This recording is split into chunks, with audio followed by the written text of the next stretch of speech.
today? Welcome to the channel and welcome to the Sunday Sum Up episode 2, where I will be going over this past week's news and gaming, entertainment in general. So today, if I seem a little tired, yesterday I recorded this and had my first fuck up of technical difficulties brought on by myself. I minimized my camera after about 38 minutes of recording, and I went for about 2 hours yesterday, so I lost all of it. And I know if you have your own channel or you do a podcast or anything like that, I'm sure you've experienced that type of shit. But yeah, it was like a gut punch for me, and then I slept like crap last night. And then I knew I had to cut it today, so kind of fell off my game a little bit, but the show must go on. But in the future, what I'd like to do is record these on Saturday so that I can post them on Sunday. That's the goal. All right. So looking back on last week, so I'm going to go through some movie information here. There was actually quite a few things to talk about in the Hollywood space.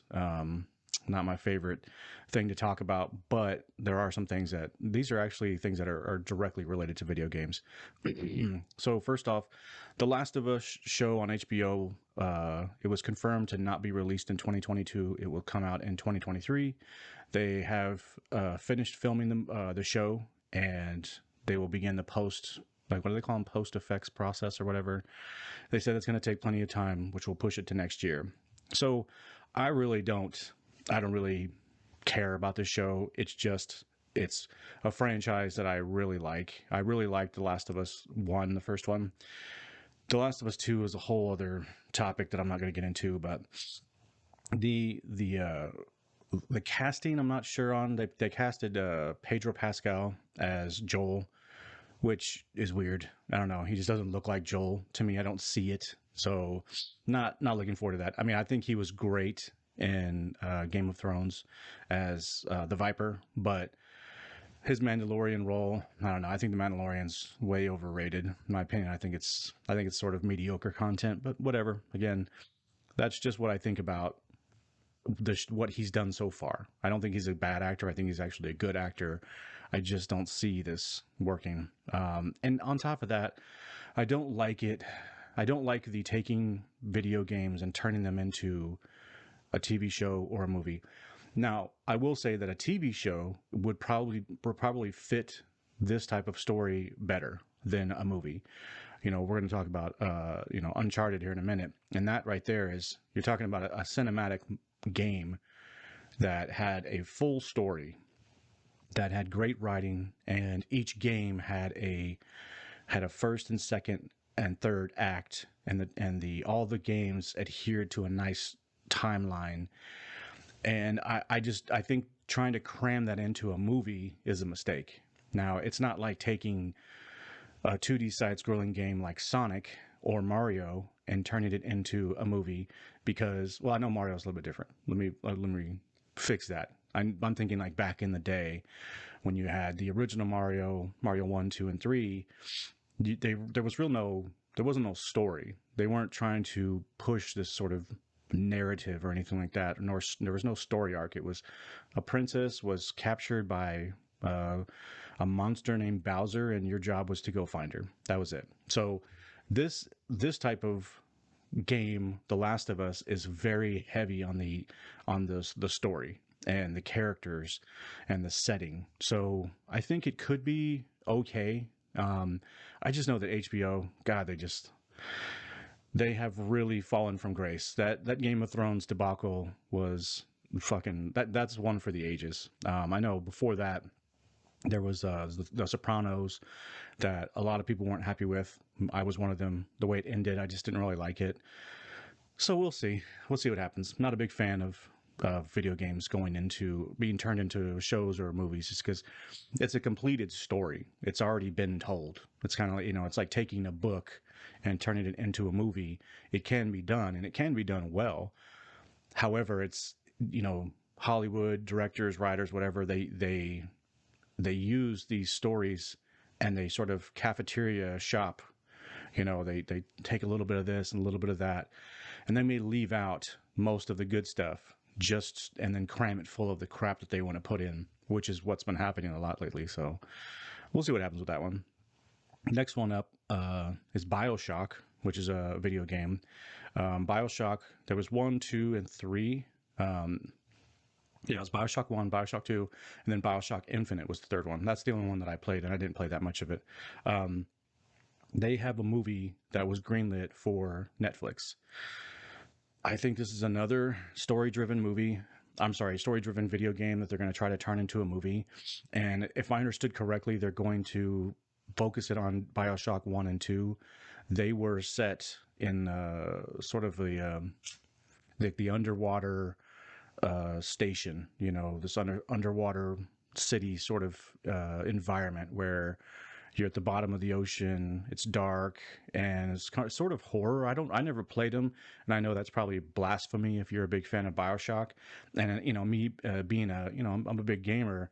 Not playing that game is kind of one that I wish I would have, but it just never at the time when it came out. I just didn't really care. So we'll see what happens. I don't know anything about this one other than that the project was greenlit. The only thing that they've released is that there's no writers, no directors, and there's no cast. So this is a very early in the production process. It hasn't even begun production, in my opinion.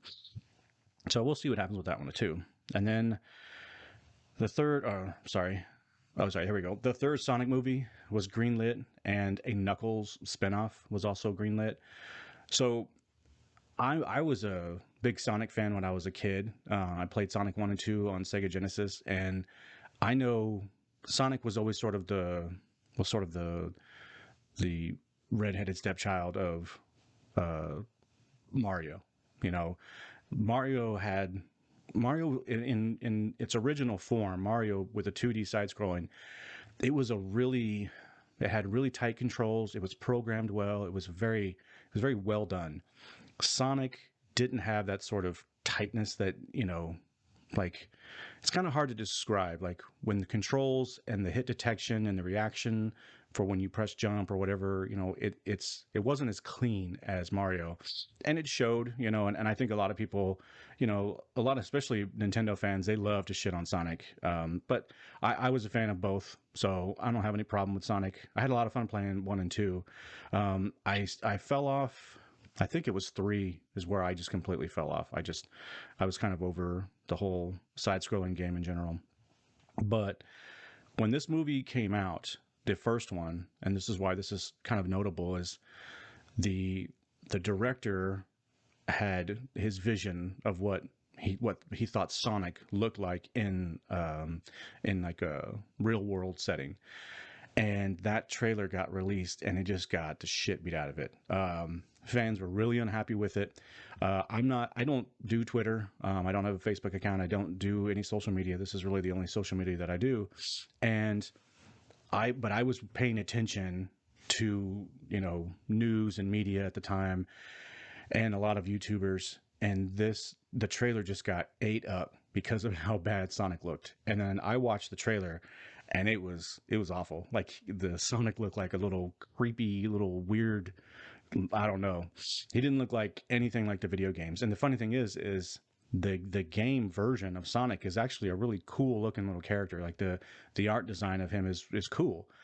And they just went a totally different route in the movie. And a lot of fans, you know, spoke their opinion, and then the director actually came out and said that, you know, he apologized, and he said, we're going to go back to the drawing board, and we're going to come back with something better. And he did.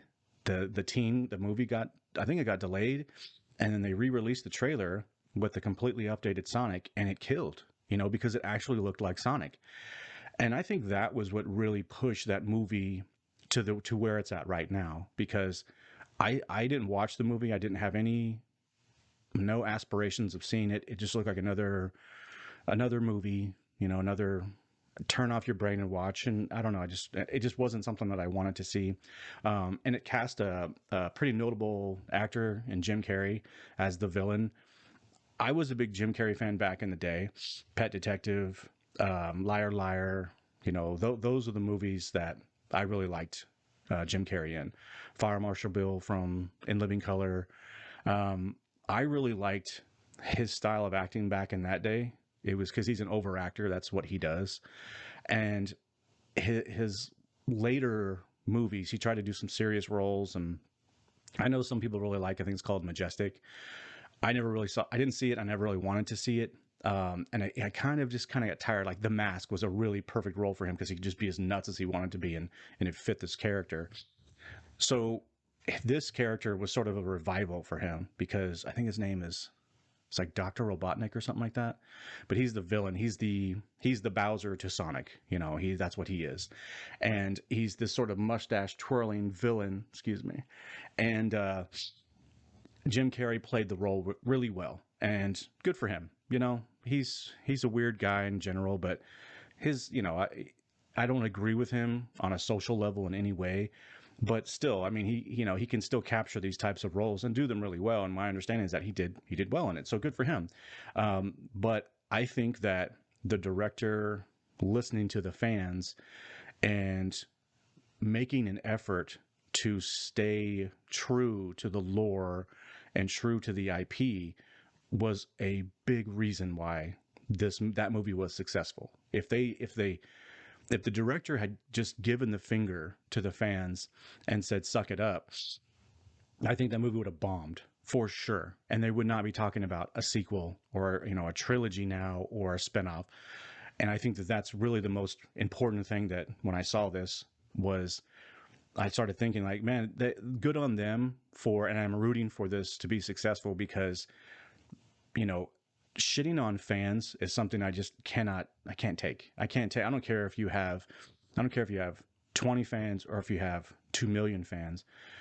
If you start picking and choosing and shitting on them and calling them out and blaming them for your creative decisions, like them not liking what you're doing, I think you're a dickhead. I can't stand that shit. I can't stand when Hollywood elites and directors and shit, when they go out of their way to blame the fans for their shitty creations failing or them failing because of the fans not liking what their vision is. That's just the way it goes, Hollywood. You're putting yourself out there. It's just no different than what I'm doing right now. I'm putting myself out there and I can't please everyone. Not everyone's going to like what I'm doing, and that's okay. I came to terms with that before I even, created the channel. And I think that this was a great example of when you respect the IP and you respect the fans and the supporters of the IP, it's going to get you, it's going to help you in so many ways. And this, I think, is a perfect example. Again, alternate universe, we'll never know because the director, I think, did the right thing. But I really believe that if he just said, fuck off, it is what it is, and I'm just going to do this, I think the movie would have just bombed. So good for them. And because it's already getting greenlit. A third movie is already greenlit, and the sequel isn't even out yet. So, and a spinoff. So good for them. Okay, moving along. So this one is Halo TV series is coming out on Paramount Plus. Now, I'll give my thoughts on the trailer here in a minute, but this one is specific to the music writers Marty O'Donnell and Mike Salvatore. They're suing Microsoft for unpaid dues for the music that they created on Halo 1 and 2. And that music is iconic. I mean, that's some of the best music, especially at that time. The music for Halo 1 and 2 is awesome. And this sounds like this is because I think this came out in like 2020 or 2019 is when it first started. But this sounds like it could get kind of dirty now because they're trying to file an injunction that will prevent the Halo series from even going. And I think this comes out in like a month. I believe it comes out in March, and sometime in March, and they're trying to get that shit shut down. So we'll see what happens. It's interesting. I mean, fucking pay them, Microsoft. You're making billions of dollars. Just if you owe them money, just pay them. So I hope it doesn't get too ugly, and I hope these guys, if they really are being screwed over by a billion-dollar corporation, I hope they get what they deserve. So now my thoughts on the TV series. So I saw this trailer and I forgot what I was watching, and it was just this trailer came on and I was like, wait, what the hell's going on? Is this? I didn't know it was coming on. I didn't know there was going to be a trailer, and I was not impressed. I thought it looked like shit. I thought it looked stupid. So I don't like talking about this. I've said this before. but this looked like another. It was Hollywood taking another IP that was established decades ago, and they're taking it and twisting it into some bullshit, some PC culture bullshit, and making it current and diverse and all that other crap. And furthermore, if I'm not mistaken, this is a prequel. And that's the whenever I hear that prequel now, I'm like, oh boy, I know what you're doing. They're going to try to rewrite history so that what we know as Halo fans from back in, the early 2000s, that there was a predecessor before that, and Master Chief, the tough guy that you've been rooting for, actually isn't. He's only tough because of some person before them, and obviously there's some agenda up in there. And when I saw this trailer, like I said, it caught me completely off guard the first time I saw it. I was watching something else on TV and it came on, and I was like, this looks bad. Like, this looks like shit. It looked like, okay, first of all, Master Chief he looks like he's going to play second fiddle to his own movie, which happened in Hawkeye.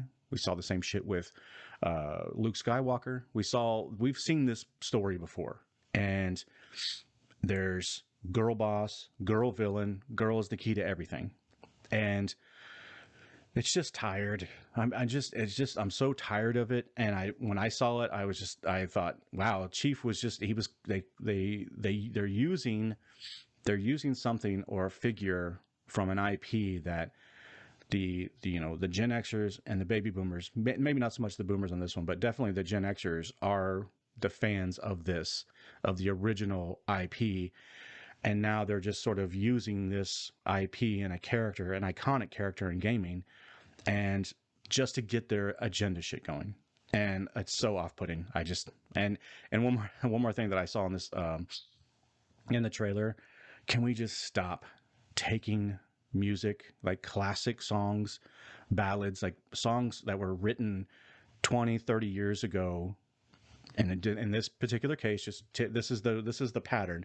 You take a song that was written and performed by a man or a male group, and then they slow down the tempo, and then they have a woman do it, and they have a woman sing it, and they modernize it, and it just sucks. Okay, so they were along the back of the backdrop, the music in the backdrop of the trailer. Let me get that out. It was "In the Air Tonight" by Phil Collins. That's a fantastic song. That song's awesome, and they had to slow it down and put it in so that a female was singing it. Just cut that shit out. I'm so tired of that. That's such a tired little trope for trailers. So we'll see what happens with this one. That's just my thoughts on the trailer in general. I don't think it looks good at all. It's clicking all, and it's checking all of the boxes of current Hollywood agenda, and I'm out. Sorry, I don't like it. Now, while I was looking, when I saw this Halo story, I was actually looking for some Uncharted information, and I started kind of stumbling across some other headlines. This one, so Mad Max. So I guess there's a sequel. I'm sorry, a prequel. Once again, another prequel to Mad Max Fury Road, featuring Furiosa, who in the movie Fury Road, Furiosa was played by Charlize Theron. I'm a big fan of hers. I think she's a great actress. She knows how to act. I'm not hating on her in any way, but the headline that I read was that the Charlize Theron is heartbroken that she won't be in prequel for Mad Max Fury Road. And I was like, what the hell? There's a prequel? Now, I think that Fury Road, in my opinion, is one of the best looking movies that I've ever seen, and definitely one of the best sounding movies I've ever heard. The score is fantastic. The sound effects are fantastic. I think the acting was really good across the board. I loved the costumes. I loved the vehicles. I thought everything felt like Mad Max, aside from the fact that Mad Max was not the main character. Like, he was just sort of a side character. Once again, you take a male character who was very iconic, and then you make him the side character to, a new diverse cast. Like, this is the recipe. This is what is happening. And when this movie came out, This I think this movie's probably like, shoot. I mean, it's got to be 6, 7 years old, something like that. Wait, maybe not that long, but it's old. It's an older movie by now. Mad Max, the original Mad Max, which was Road Warrior, it's about a man who was wronged in sort of a, in the future, the not too distant future, in located in Australia, and it was played by Mel Gibson, who's legendary actor, been around forever, been killing it forever. And that movie was very dark and kind of sad, and it was about a man who was on a warpath for to avenge his family. And the movies sort of got a little cheesier later on, but it was still Mad Max was finding himself in these situations, and he would help. He was sort of that wandering helper who this badass who would show up and get himself caught up into something, and he would help and do good. Try to fight for the right of good, or however you want to say it. Sounds stupid the way I just said it. Regardless, Fury Road, I felt it was really just he was just this side character who just happened to be there, and you could have removed Tom Hardy's Mad Max. You could have removed that character, and the movie would have just played out the same. I didn't like that part of it, so that rubs me the wrong way. And then when I see that they're doing a prequel, it's like, my goodness, man, talk about just rinse and repeat Hollywood. Just keep doing your shit. I mean, that's why I think movies are so hit or miss right now. I think there's such a divide between the elites who are making the movies versus the people like you and me who are paying for these movies. I think there's never been a bigger divide right now, and Hollywood just fucking with shit. They just keep messing up IP. To look at Star Wars, look at Star Trek. It just goes on and on. So yeah, I'm not. I just thought it was interesting because I had no idea this was coming. So speaking of putting the finger in the eye of the fans, Lord of the Rings: The Rings of Power rolls off the tongue. Um, I'm not a Lord of the Rings fan in regards to like the books, like the Tolkien books. Never read a page. Have no interest in reading them. I know that they've been around for a very long time. I don't even know how many there are, but they are very they're books that have just stood the test of time. They just translate to every generation for whatever reason, and good for that. Good for them. Excuse me, but so Amazon got the rights to the IP. Now, Amazon, you know, they make a decent show here and there. They made Reacher, and I think Reacher's good. Yellowstone, I don't think Yellowstone was made by them. I think they might have been. I think that was Paramount. Regardless, when I saw that they were going to be doing a show, it was like, okay, let's see if they can successfully, carry on and have a new perspective and a new story, using the original IP and respecting the lore. Nope, they're not. And I'm not going to sit here and go through all the little details, because I mean, some of this, a lot of this, the things that I learned was from watching Nerdrotic. He did a fantastic video about this particular issue where they released a video. Amazon released a video of super fans, quote unquote, and they were all like 19 years old, and they're the super fans of Amazon, and Lord of the Rings. And the video is like, the Amazon video was cringe as fuck. And I thought Nerdrotic's video just encapsulated how I felt when I saw the interview on its own. It was just like, eesh, how many times can you say like? I used to get on my daughter about that, and she used to get so irritated with me. Like, she would just say like, and every time she said it, I would just say it. She'd be in the middle of telling me a story, and she'd be like, and then I was like, and I would just say like, and then she'd be like, Dad, why are you saying that? I'm like, because you keep saying it. I'm just showing you how much you say it. And actually, she worked on not saying it so much, and she doesn't do it that bad now. But yeah, I mean, teen, it's just the way you are. I was that way with my parents. My parents got annoyed with the way I spoke.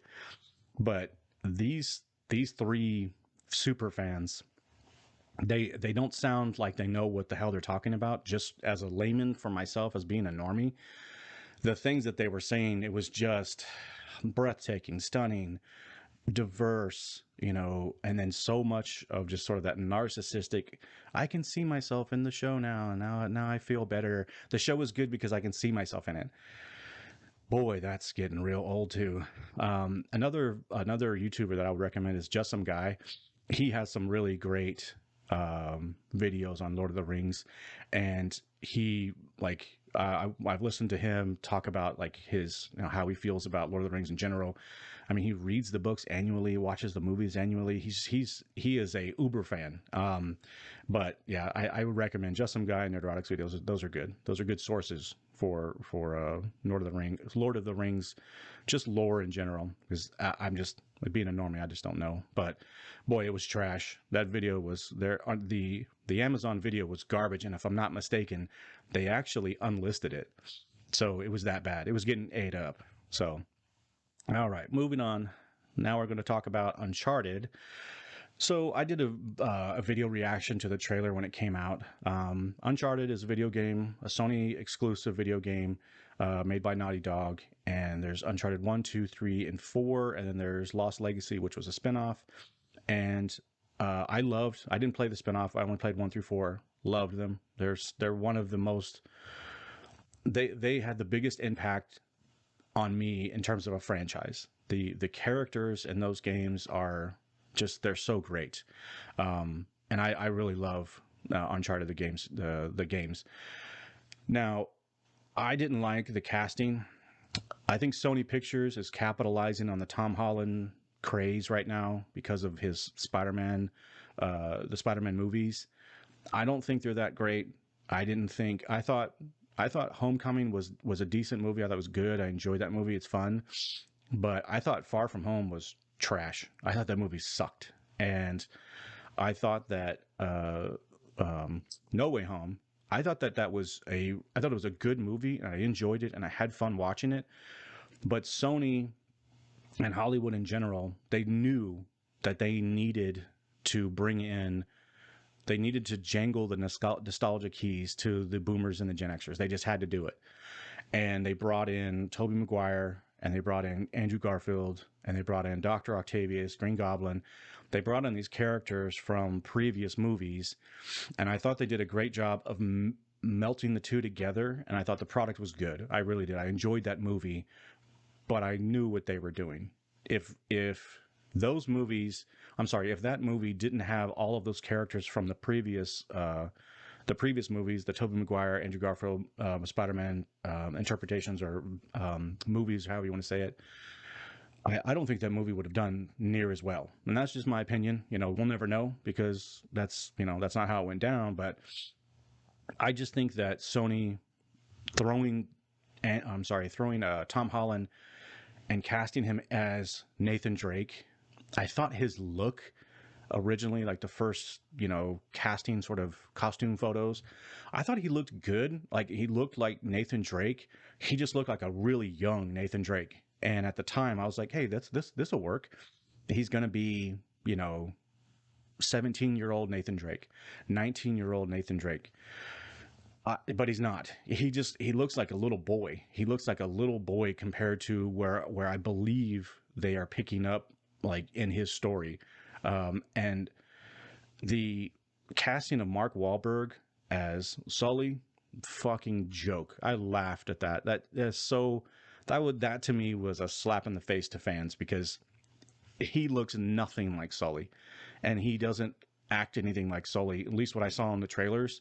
I think this looked like shit to me, and I want to shout out to my friend Lucas. He watched it, and we always text each other whenever we watch a new movie that's come out or a new TV show or streaming show or whatever. We always text each other like thumbs up, thumbs down. And he sent me a text that just said Uncharted movie, 2 thumbs down. And then I asked him why, and he just basically said, he gave me his reasons, and I won't get into them in depth, but basically the story sucked, the acting sucked. He said that Mark Wahlberg just mailed it in, like he just didn't even want to be in the movie. Now this is just my friend, this is my best friend telling me what he thought of the movie. I haven't watched it. I have no interest in watching it. When it comes to free streaming service, yeah, maybe I'll watch it, but I just think it looks dumb. However, all that being said, all that, me telling you that I think it's shit, actually did really well. It made 139 million in its opening weekend. So, and the CEO. So let me pull up that article because I do want to talk about that real quick. So the I'm going to read a little bit of this article. This is over on IGN. It says that following the Uncharted movie's strong opening weekend, Sony Pictures Motion Picture Group chairman and CEO Tom Rothman has said Uncharted is the, quote, a new hit movie franchise for the company, end quote. As reported by Deadline, Rothman wrote these words in a company-wide email following Uncharted's $139 million global opening weekend box office performance. This was more than enough to cover the film's budget, and it clearly has Sony thinking of a potential sequel, although nothing has been yet confirmed. I think. Actually, hold on. Yeah, hold on. There's another quote here. Gotta read. With over 100 million in box office worldwide in just one weekend and a 90% positive audience score on Rotten Tomatoes, Uncharted is a new hit movie franchise for the company, Rothman wrote. This marks a great victory for every single division of the company, as the film was our first major production entirely shut down by the advent of COVID, yet we persevere to complete a picture the audience loves and marketed and distributed with strategic verve worldwide, despite the pandemic, end quote. Good for them. Good for good for Sony, good for Tom Holland and Mark Wahlberg and the other actors who got paid for this. That great. You know what? Like, if people are eating it up, that's fine. And if you liked it, that's fine. I just personally think it looks dumb. But the one thing that I noted on this, I was like, and a 90% positive audience score on Rotten Tomatoes. Yeah, I I don't give a shit what Rotten Tomatoes says. They've been exposed. They were exposed a few years ago with the whole Captain Marvel review process. I think there is such thing as review bombing, and I'll talk. There's something else I want to talk about, another story that I want to reference. Uh, this, to me, Rotten Tomatoes and um, Inside Access Hollywood, the reporters, whatever. I mean, they've been caught and they've admitted openly that they will favor movies for access to movies. Like, they'll favor and they will throw them softball questions and they will cover for them in their reviews, so that they will get guaranteed access to come on the set and meet the actors and all this other shit. Basically, they're getting paid. I mean, you're getting goods that are worth money provided to you if you follow the drumbeat and do what they say. So, Rotten Tomatoes, they suck. They're shit to me. I couldn't care less what they have to say. So when I hear an over 90% positive audience, it's like, okay, good. I'm sorry. And a 90% positive audience score. I know that's the audience score. I understand. I understand that, if you don't know, Rotten Tomatoes, they have their critics who do the actual reviews. And then they have the audience score where you or I can go on there and put it on there. I understand that. I understand the two, but it's, to me, we have witnessed, and we have seen, you know, I've seen it where you go and you read a review on, let's say IMDb, because they have a user rating score that you can go and read. I've read plenty of reviews like that, little comments. Like I said, I love comments, and I've read plenty where it's just, 5 stars, uh, movie's amazing, and then you'll see, you'll read the same damn review over and over, the user audience score, and they're just the same fucking words just rearranged, but it's literally the same 2 sentences, and it's like over and over, just scrolling through, and it's the same shit. I question those. I'm not saying that there's some conspiracy or whatever, that there's some algorithm out there and some bots are in there, handling this for them, but I do question them because I've seen it myself. I have read plenty of reviews from the audiences, and that's what I've seen. I've seen this happen. So, me myself, great if people are liking it. I don't know what Rotten Tomatoes, I don't know what their score was because I don't give a shit. And they didn't list it here, but if people are liking it, I think right now I think a lot of people right now are just they want to turn their brains off. They want to go sit in front of a big screen and have the music, on the sound be fucking cranked to 11 and eat some popcorn, drink soda, hang out with your family, your friends, or go solo. I think people just they're really craving that right now, and I don't blame them. Hell, I feel the same way a lot of times, but yeah, good for them. Good for Uncharted. Let's see here. All right, so now we're going to shift gears, move over to some of the gaming news here. Um, and now I'm so nervous because what happened to me yesterday, I minimized just the window of my camera and I didn't know that that turns off the record. So now I'm like, don't touch that damn button. So I'm try not to end the recording prematurely. So where was I? That was a story. Platinum Games. So this one was over on uh, videogameschronicle.com. Excuse me. All this reading, definitely going to be, and all this talking, I'm going to be getting a little parched here and there. So Platinum's CEO says he wouldn't dismiss acquisition offers as long as our freedom is respected. President, actually, no, let's move on down here. So speaking to VGC, following the recent promotion to president and CEO, Atsushi Inaba was asked about recent consolidation in the games industry, most significantly marked by Microsoft's $70 billion buyout of Activision, and if Platinum would be open to offers. Inaba responded by saying he'd be open to any possibility as long as Platinum was afforded the kind of independence he expects Microsoft to offer Activision once its deal is completed. Quote, the most important thing for us is to have the freedom to make the games that we want to make, he said. What I hear about the recent acquisitions, I don't think Microsoft is going to start micromanaging Activision to where they take away all their freedom. I don't think it's going to be a relationship like that. I think there's going to be a lot of mutual respect there, and I think Activision will be able to continue doing what they do best. That's also what's important to us at the end of the day, whatever form that takes for us and our company. So I would not turn anything down as long as our freedom was still respected. So they are, Platinum Games is a Japanese studio. Their last big hit was Bayonetta, which was a long time ago. The the reason why I thought this was something that was of note. So I just was talking about with the acquisition of Activision and the acquisition of Bethesda, or ZeniMax by Microsoft. I was talking about whether or not Microsoft is good at handling studios. I personally don't think they are. I don't think they manage their studios well. Platinum Studios was the studio that tried to create an IP called Scalebound. That game debuted on an E3 stage, on Microsoft's E3 stage, and it wasn't good. It was stuttering really bad. The gameplay looked whatever. It was not ready to come out. And Microsoft is known for doing this shit. Look at Halo Infinite. Look at that release. I mean, they've done this before, and I'm not saying Sony has never done that. That's not the point here. I'm just saying specifically, that was the reason why I brought them up in the first place. And Scalebound was canceled. It was completely, that IP was scrapped and canceled. And this game was, I mean, they were showing gameplay. This wasn't some cinematic trailer. This was actually gameplay. And right after that shitty debut or shitty reveal, it got canceled by Microsoft. So I think that, to me, I think it's obvious that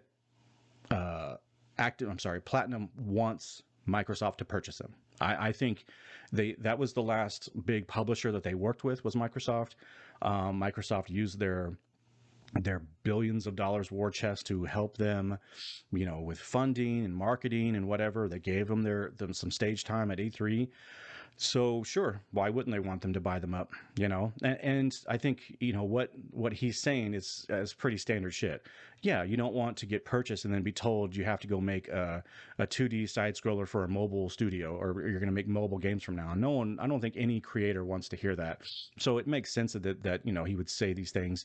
I just think, to me, this was a little bit of a desperate flag waving, like, hey, come buy us. We want to make games for you. So.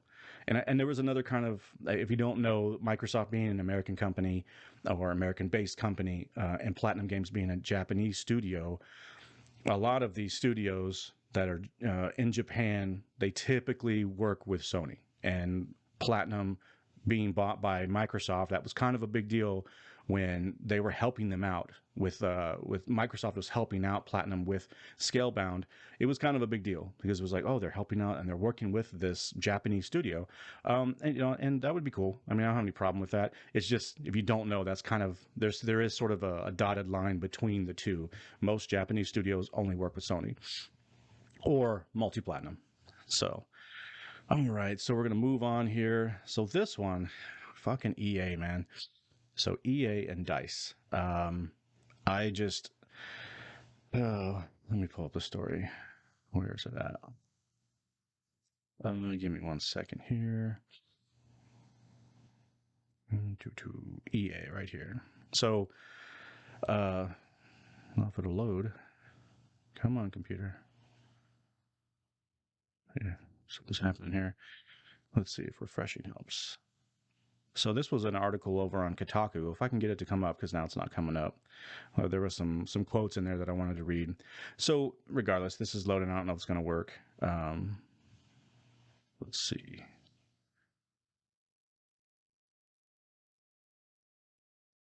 Let's see here if I can respond or refresh it.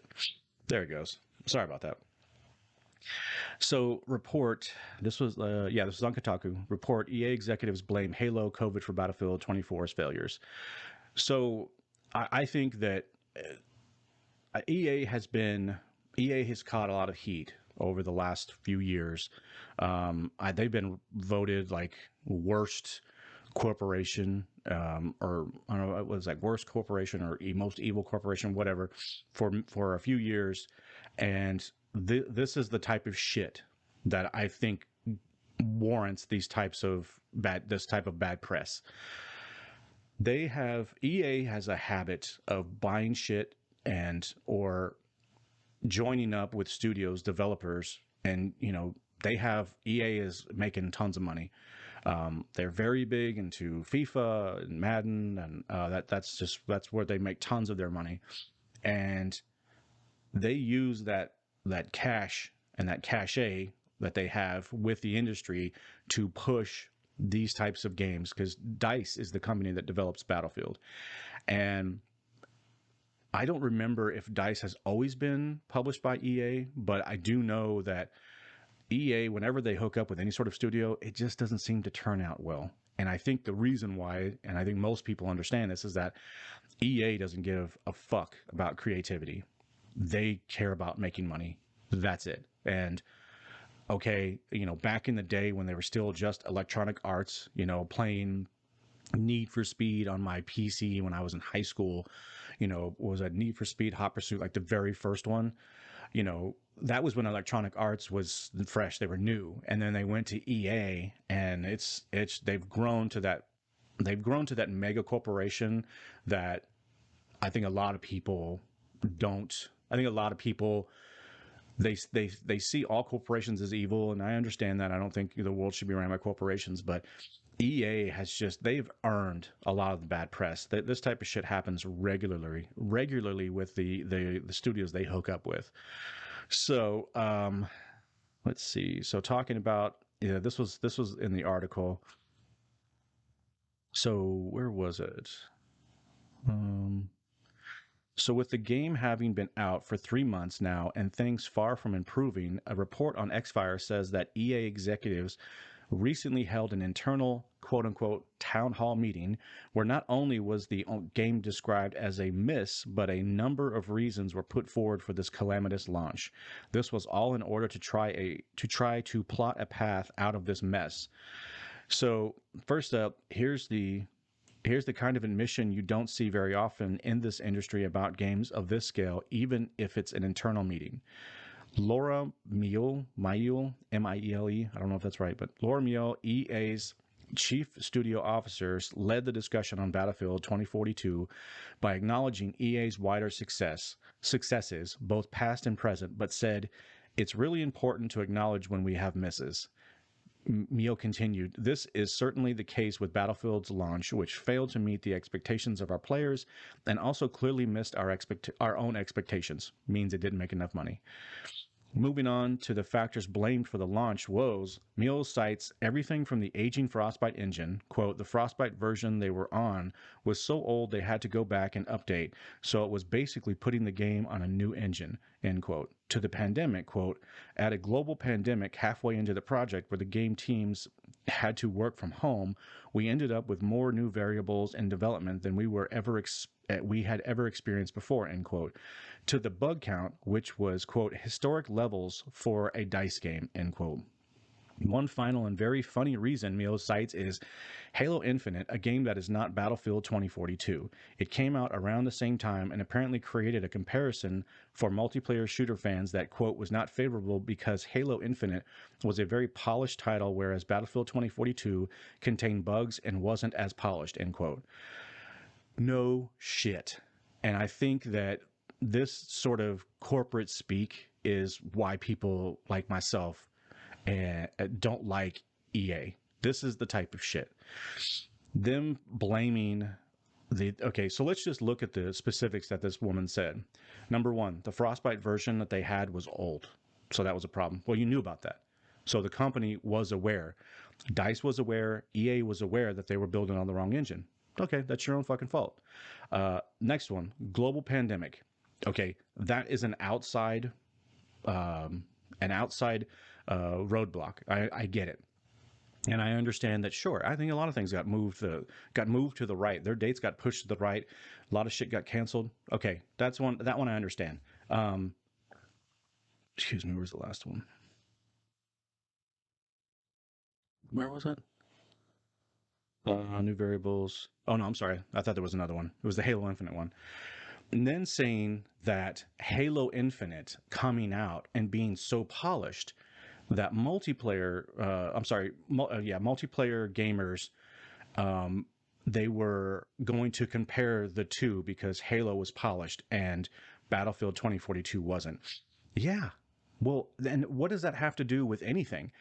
It's still, if Halo hadn't been released at that time, it wasn't like people needed to play Halo to have a barometer or something to measure it against, so we can see just how shitty 2042 was.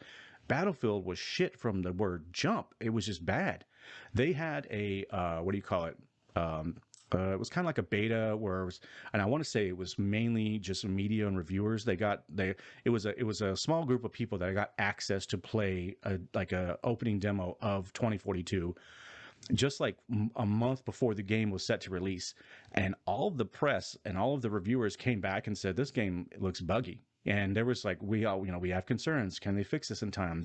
There were things that were missing from this game that are they going to just turn on when it actually releases to the wild? And it was just obvious. It was obvious. And personally myself, I'm a big Battlefield guy. I started off playing Call of Duty like most people did, loved it, spent hundreds of hours playing those games. But then once I started playing Battlefield, which was Battlefield 3, and then right into Battlefield 4, I completely changed the way it's. Battlefield is a little more physics based, where Call of Duty to me is way more just arcade. That's not a bad thing. They're just two different types of games. Me personally, I think Battlefield is better. I think it plays better. The gun sounds are not even comparable. Not even comparable. I think Battlefield just has the gun sounds down, and the recoil and the way they actually respond when you pull the trigger. It's very realistic in video game land. I'm not saying like it's a real gun, but I think that this is a situation where you have corporate coming out and talking about how Battlefield had all these excuses as to why, and it's like this sort of backtracking of like, well, we had these problems, and that's the reason why we think. It's like, no, two of these things you knew, two of these reasons you knew that there was. You knew there was going to be an issue, number one, because you knew the engine was old. And the other thing was you knew Halo was coming out. So was that just in the bag? Like, okay, if this doesn't work, we'll just blame Halo. It was just shit. And this is the type of shit that I'm sorry, not Halo, that EA does. And for them to throw Dice under the bus as well and saying like, well, Halo didn't have bugs like Dice's game did. And you could have fixed this. You could have pushed the game 6 months. When I saw the that sort of the month ahead of time where they were doing the release of information, that little small test or whatever, I thought for sure the game was going to get pushed. I was like, well, they got to push it. They're going to, so I won't be playing Battlefield for another 6 months, and that's fine. Get it cleaned up. Being a big Battlefield fan, I was really looking forward to 2042 because I didn't like 5, thought it looked stupid, and I didn't like 1 because it was World War One. I liked Battlefield 4. It was more modern and current times, and that's what I wanted to play. And I passed up on those games. So this one I was like, I could not wait to get back into Battlefield. I wanted to play, another Battlefield game, and this was just a total bummer. And based on that information that came out a month before, it made up my mind. I was like, well, I'm not going to pay money for that. I'm not pre-ordering that. I'm not buying it, and it sucks. But just EA, just being they just cannot hide those corporate colors. And I just, this is the reason why EA gets so much shit. So when people say, well, EA has done these things that are good, but yeah, then, they can do one good thing, but then they do two bad things. So it's one step forward, two step back. And this type of shit is just, oof, gets under my skin. Can't stand that shit. All right. So moving along here, got a little bit of Nintendo news here. So this is, now I'm so nervous. Like I don't want to touch my camera in any way. All right, so this is Nintendo. So it came out that they are shutting down the eShop for the Wii U and the 3DS. So I'm going to read a little bit of this article. This one was over on Digital Trends. So Nintendo last week announced its intentions to shut down the Wii U and 3DS eShops, the system's digital storefronts in March 2023. The decision was disappointing for hardcore fans who stuck with Nintendo during that rocky era, and extremely worrying as many of the games available on the platforms won't be preserved. And then they kind of talk about some of the preservation stuff. And I want to read. So there was a tweet that came out from Video Game History Foundation, and their whole thing is preserving old IP and old video games specifically so that they don't just disappear, because it has happened. There are games that just disappear for whatever reason. There's no more physical media, whatever. So this tweet here, I do want to read this. Our statement on the closure of Nintendo's legacy digital shops. Let me get a drink of water for this one. It's kind of long. While it is unfortunate that people won't be able to purchase digital 3DS or Wii U games anymore, we understand the business reality that went into this decision. What we don't understand is what path Nintendo expects its fans to take, should they wish to play these games in the future. As a paying member of the Entertainment Software Association, Nintendo actively funds lobbying that prevents even libraries from being able to provide legal access to these games. Not providing commercial access is understandable, but preventing institutional work to preserve these titles on top of that is actively destructive to the video game history. We encourage ESA members like Nintendo to rethink their position on this issue and work with existing institutions to find a solution. So, Nintendo, to me, this is sort of par for the course with Nintendo. So if you don't know, the Wii U came out after the Wii and before the Switch. It was the in-between system, and it was a fucking dud. The hardware was really weak. They didn't have any games lined up for it. It was just a very poorly launched and poorly established system, and it did not last long. The 3DS, on the other hand, was super popular. Like that thing sold crazy. If I'm not mistaken, if it's the 3DS, I believe was one of the biggest selling Nintendo consoles, handhelds, in their stable. But to me, and this is one thing that I'll never understand. So Nintendo has made fantastic games, and furthermore, I have played a ton of them. That's where I began my love for gaming. I got a little bit of Atari, but that was just before my time. So I played a little bit of Atari, but then I went right into Nintendo when I was a kid. So to me, that's the beginning. That's where it all began for gaming for me personally. Having said that, Nintendo, they make moves like this, and I'll never understand why the hardcore Nintendo fans, Nintendo will take a game and they'll turn it off on a previous system so that you can't play it anymore on that system. Excuse me. Now, they'll turn it off on the previous system, and they'll make it impossible to get, and then they'll re-release it on the next system.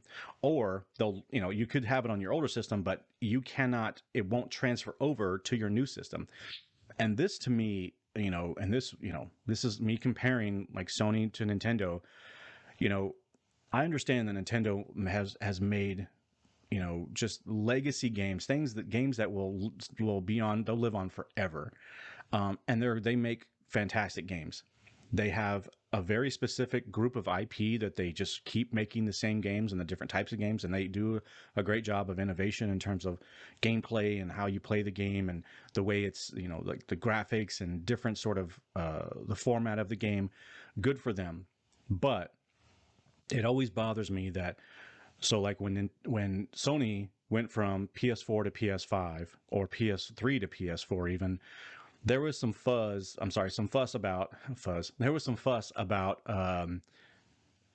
Sony was charging money. So if you bought a game on PS4 and then you wanted to play it on PS5, if you wanted the upgraded version for the PS5, you had to pay $10 or $15.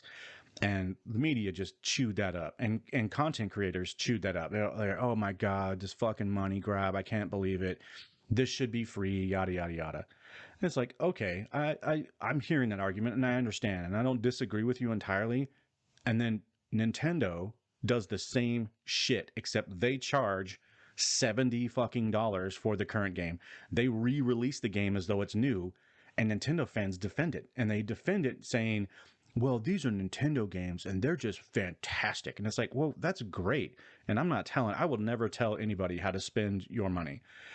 You can do whatever you want with your wallet, and you should vote with your wallet.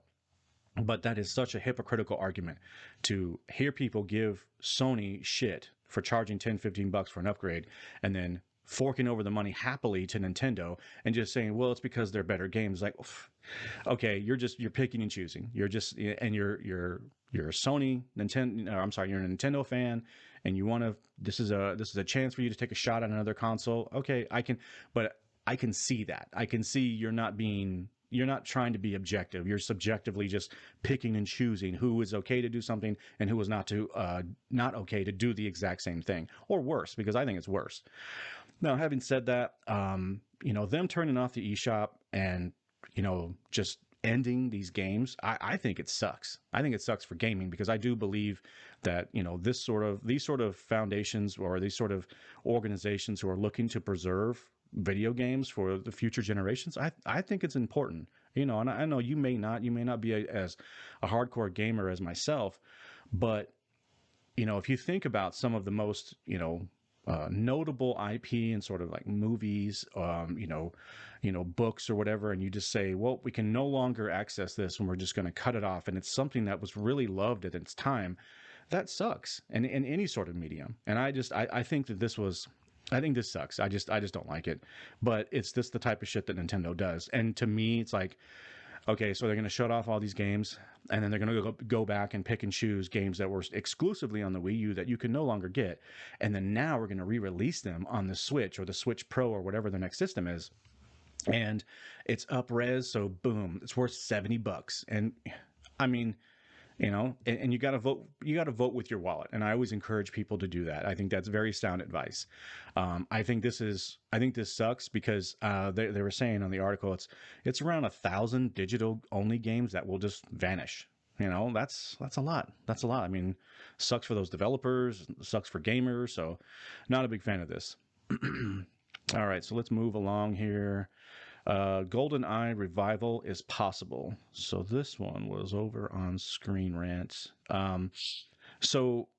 A series of leaks, including Xbox achievements, have suggested that Rare's canceled GoldenEye 007 remake will finally see the light of day.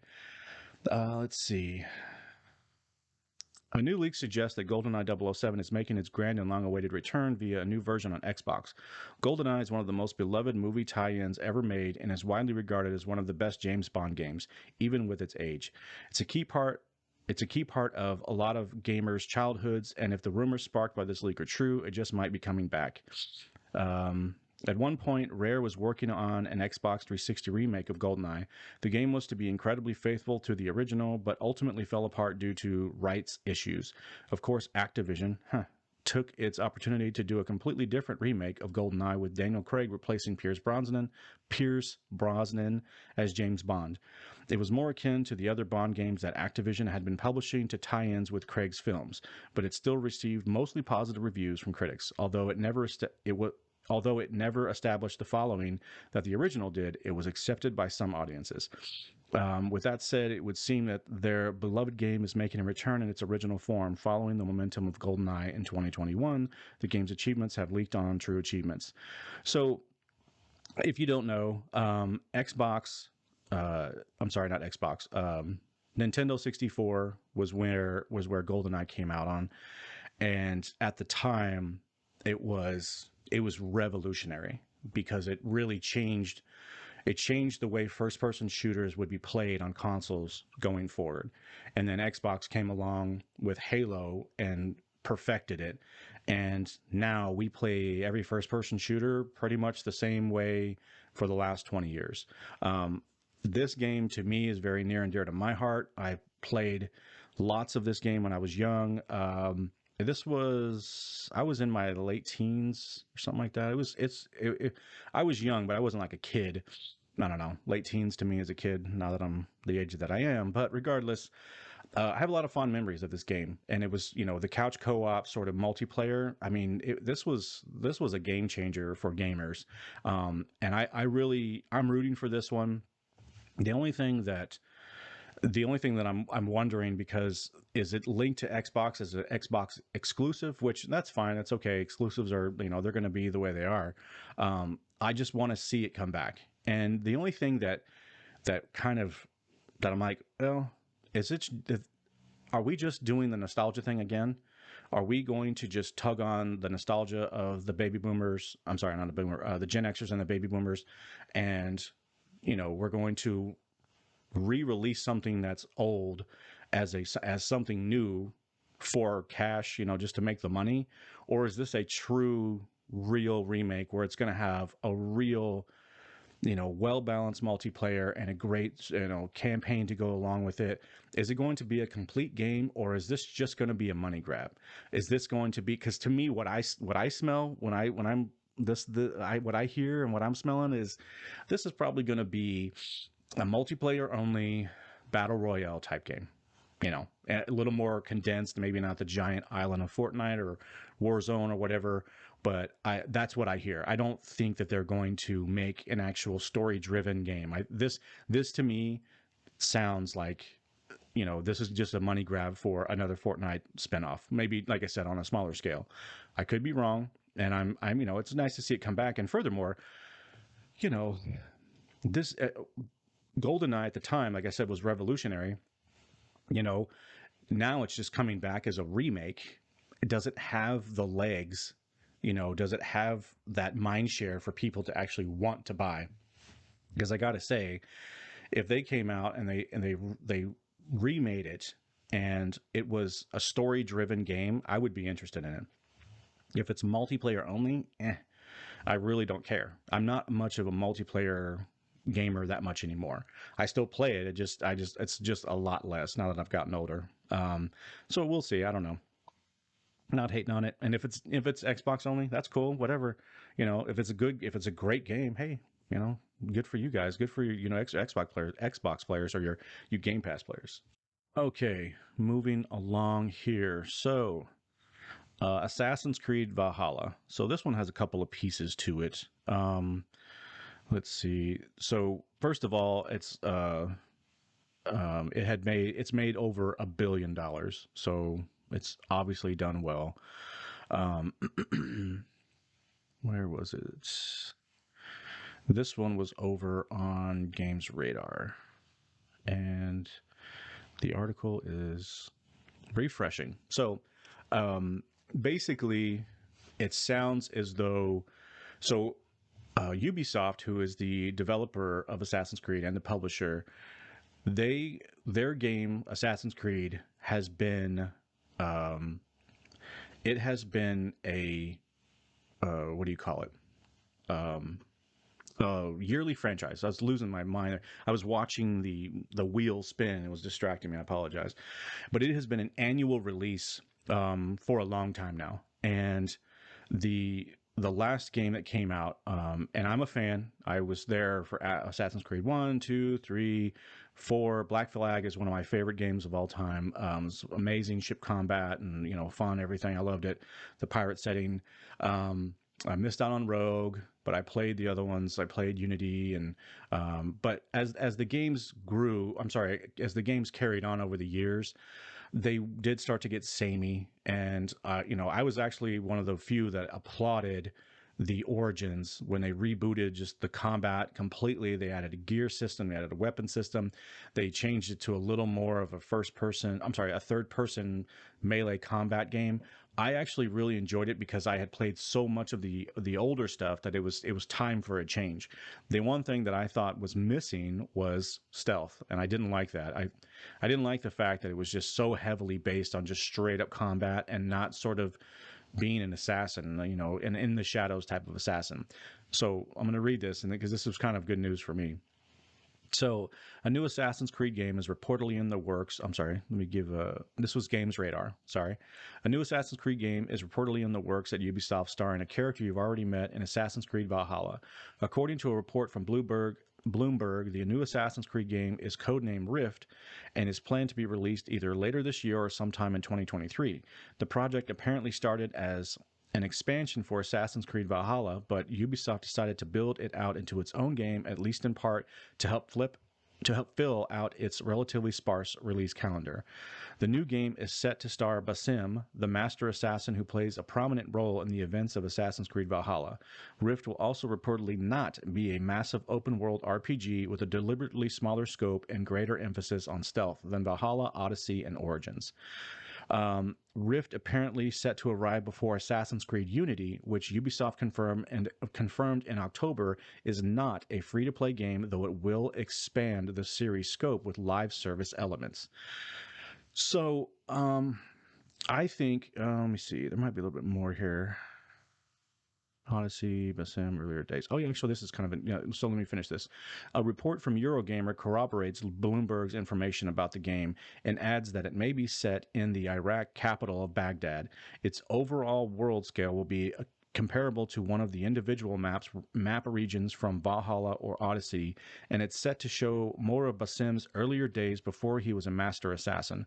Returning to a Middle Eastern setting with more stealth-oriented gameplay may also position Rift as somewhat of a direct successor to the original Assassin's Creed, or prequel, giving the series history spanning timeline.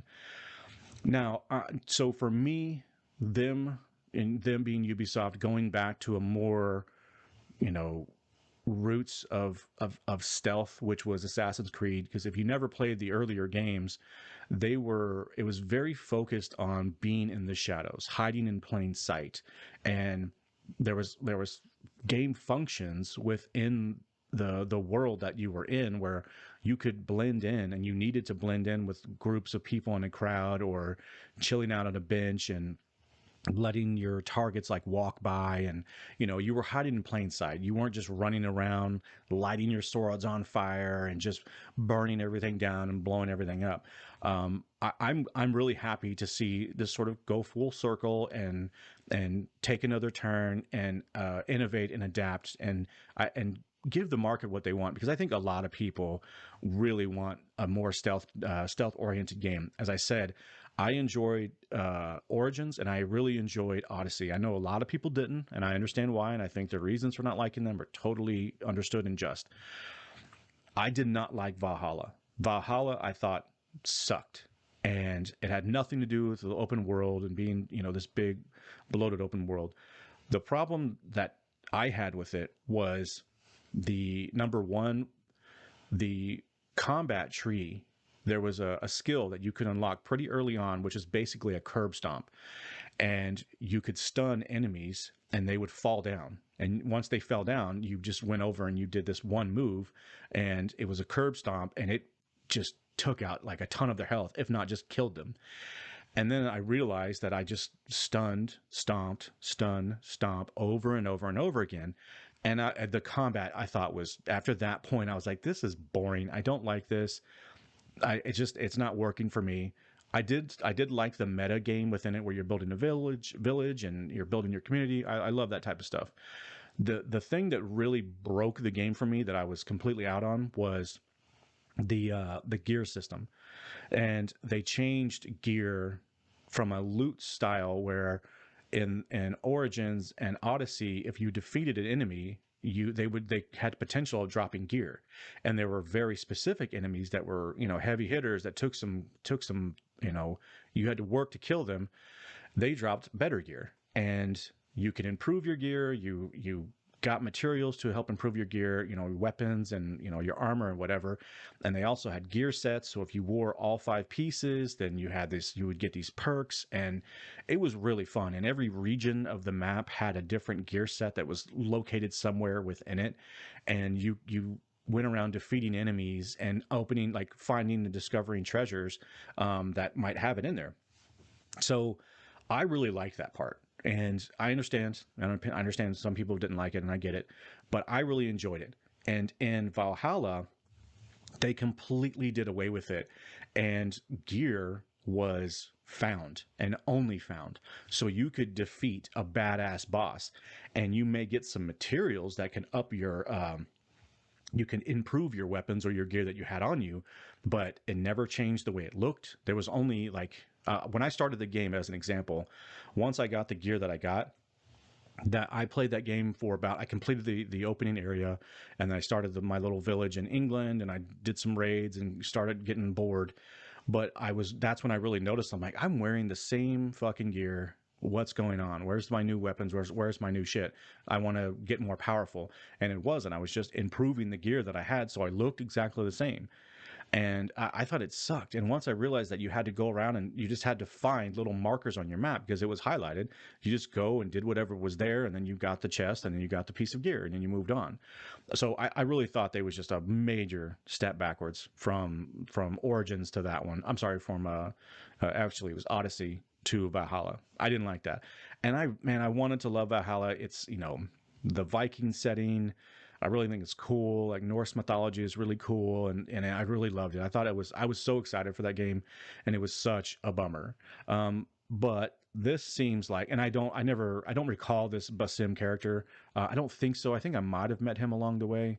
I think he might have been one of the characters that sort of showed up in the beginning and brings your character into the fold, but it's been so long, I don't really recall. But regardless, them going back to a more intimate setting and not focusing on having the biggest map ever seen, and keeping it more tight and functioning as an actual stealth game where you gotta slink your way through and create strategies and find your openings to assassinate your targets. I'm excited for this. I really am. The one thing that I will say is the Assassin's Creed, what is it called? I was looking for it, Infinite or Infinity. That I'm not looking forward to. And I think this just may be like the last Assassin's Creed game that I really get involved with, because I'm one of the ones that buy them all the time. I get them day one. I'm always excited to play them. I love the franchise. But when I hear what's going on with Assassin's Creed Infinity, with this sort of games for service type shit, where it's just, I don't know what that looks like, and it doesn't, and I don't know. Whenever I hear that, it doesn't hit my ear right. So this may be like the last Assassin's Creed game that's like really, something that I'm going to really dive into. All right, so moving on to Call of Duty. So no Call of Duty game will be released in 2023. This is an article over on Polygon. Now, so this year's Modern Warfare and Warzone releases will be supported for 2 full years. So basically, they're going to have a game. They're going to release a game this year, and it's going to last for 2 years. And so there won't be a release next year. Let's get into this article real quick. So Treyarch's next Call of Duty game won't arrive in 2023. While this year's Call of Duty is still on track, next year's has been delayed and will not release in 2023, according to a report from Bloomberg. This year's Call of Duty will be a new entry in the Modern Warfare franchise and is developed by Infinity Ward. Activision announced earlier this month. Oh, I hate when I do that. I hate when I think I see it when the comma and I just don't read it right. I hate when I do that. Infinity Ward will also develop a follow-up to Call of Duty Warzone, one that is supposed to launch sometime in 2022. Bloomberg's report says that this year's Call of Duty release is planned to get a quote steady stream of additional content, end quote. Bloomberg also reports that there will be a quote new free-to-play online title, yikes, released next year that Treyarch is helping to develop. With Sledgehammer making last year's Call of Duty Vanguard and this year's entry being handled by Infinity War, the next Call of Duty entry will come from Treyarch and be part of the Black Ops series. That's kind of cool. After the delay, this new Black Ops game can be expected sometime in 2024. The delay means 2023 will be the first year since 2004 that the series has not had a mainline entry. The Call of Duty franchise debuted on Windows PC in 2003, meaning that the series will also miss a major new release for its 20th anniversary. This delay in Call of Duty's 2023 development comes at a time of massive change for Activision Blizzard. Earlier this year, it was announced that Microsoft will purchase the publisher for $68.7 billion. The deal is expected to be completed in Microsoft's fiscal year 2023, which would likely make Treyarch's next Call of Duty game the first under the Microsoft umbrella. So, this is a big deal to me for the most part because. Oh, I'm sorry. There's an update here. They added something. Let me read this real quick. Activision has responded to Bloomberg's report with a statement from a spokesperson, quote, "We have an exciting slate of premium and free-to-play Call of Duty experiences for this year, next year, and beyond. Reports of anything otherwise are incorrect. We look forward to sharing more details when the time is right." Interesting. So, cool. Free-to-play. Nope, I'm not. I don't like it. I'm so done with free-to-play. Because free to play to me, when I hear that, that just means they're going to milk our asses for, costumes, guns, skins. It's going to be or loot boxes, which is another whole other topic. And then on top of that, you have NFTs, which is just this new thing that's sort of, popped up. I think this worries me because, I understand that Activision was purchased by Microsoft, but this is a shift. This is a big shift for Call of Duty. Call of Duty has been annualized for a long ass time, almost 2 decades. And for them to finally have a year where you're not going to have a new Call of Duty, I don't know, man. This one's a little off-putting because I just don't like to hear that whole free-to-play shit because to me, I think that they're looking to change the model of gaming in general. Now, Call of Duty, I will say, is probably the one type of game that it may be successful. And I say that because people are so used to having Call of Duty every year. It was believed years ago that Call of Duty was going to begin to work their way to sort of like a Madden NFL or a FIFA type game where you just bought, a game and then every year they would just update the roster and you would start. Now, that's not how FIFA is right now. That's not how Madden is right now, but it was believed because people were paying for a brand new game every year for, like, let's just use FIFA as the example. So every year the roster would just get changed. All the teams would get updated and they would quote have a new engine, a new physics system, which was bullshit. It was just basically the same game, maybe a little bit prettier, but that's it. And maybe some physics might change, but it was essentially the same game. But they just, players would move to other teams, or they would retire or get fired or whatever.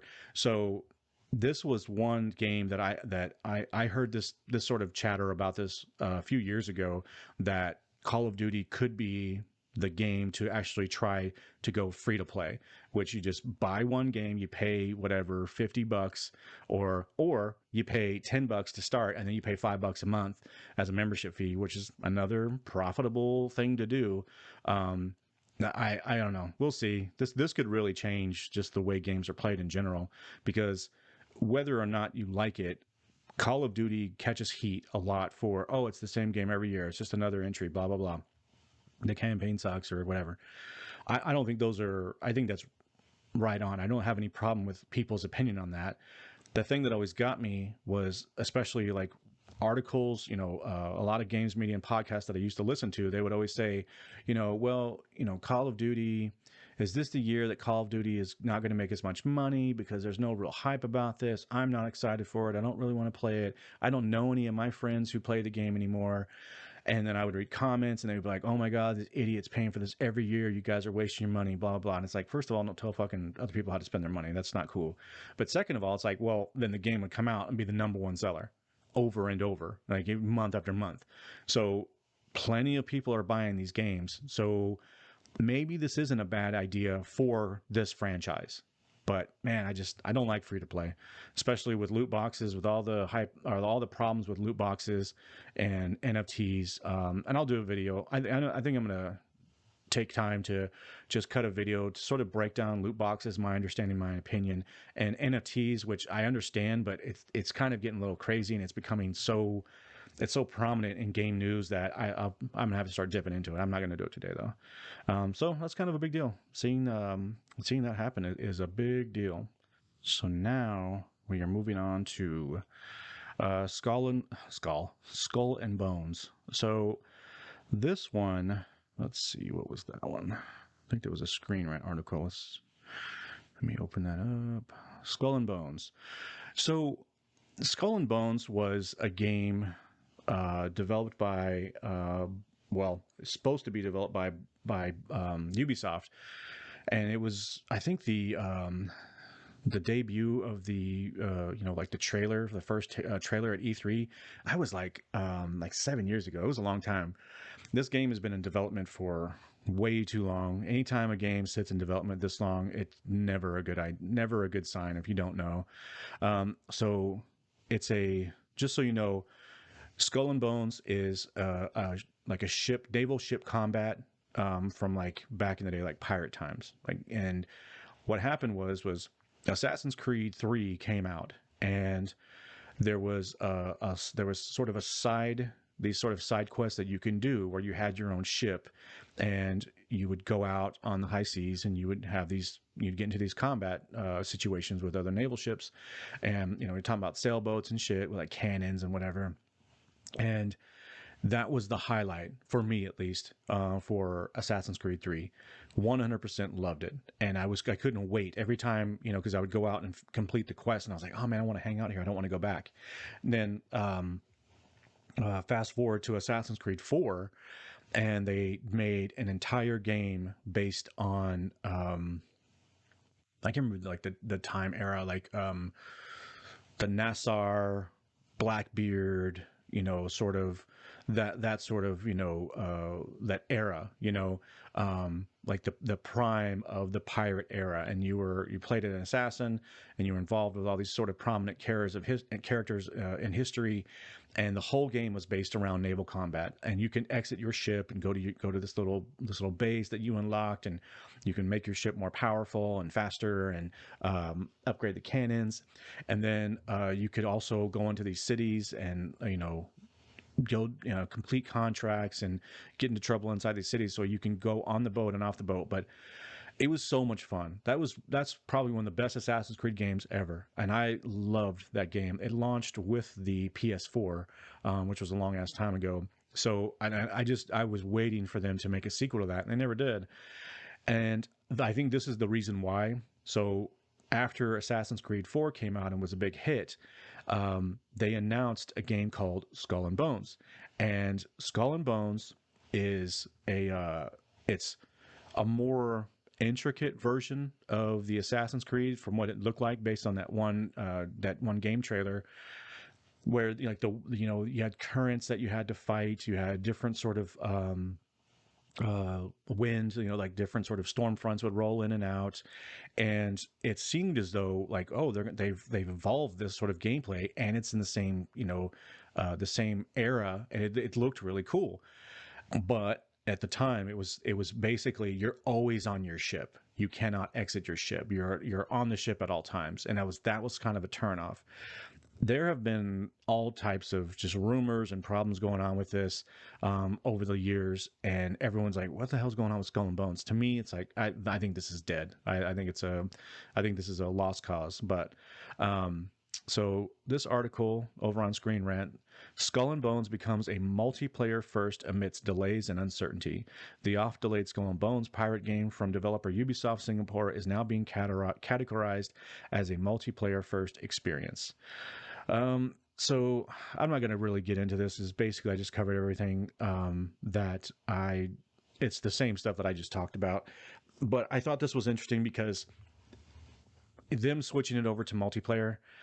It's just to me, it's another gear shift, and that just means this game is never going to come out. I have no faith in it now. I had some high hopes for it, and I was really like, just make a fucking Assassin's Creed game on the high seas again. It's simple. Just do it, and they've just been dragging their feet. So whatever.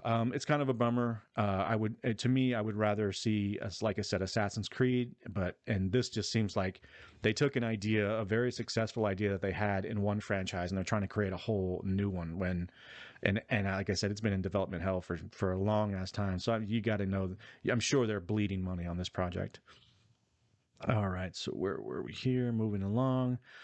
So this is kind of a small little thing, but I just thought it was interesting. So Sifu, which is a game that came out a couple weeks ago, and I really wanted to play this game. When I saw the first images and the first gameplay trailer and stuff over on Skill Up, he always has this little segment called "Put This on Your Radar," and towards the end of his videos, and I was like, when I saw it, I was like, "Oh, this looks awesome." I took martial arts for 3 years, and in Kempo karate, which is what I took when I practiced. People always say it's a sensei, and that's a Japanese version, or that's I'm sorry, that's a Japanese term, not version. And a sifu is more of a Chinese, and they call them sifu is like a sensei, like they're the master. And I didn't know that until my master told me. And when I saw it, so it kind of struck a chord with me. As soon as I saw Sifu, I'm like, oh, no way, what's up? And the gameplay looked really cool. The art style looked awesome.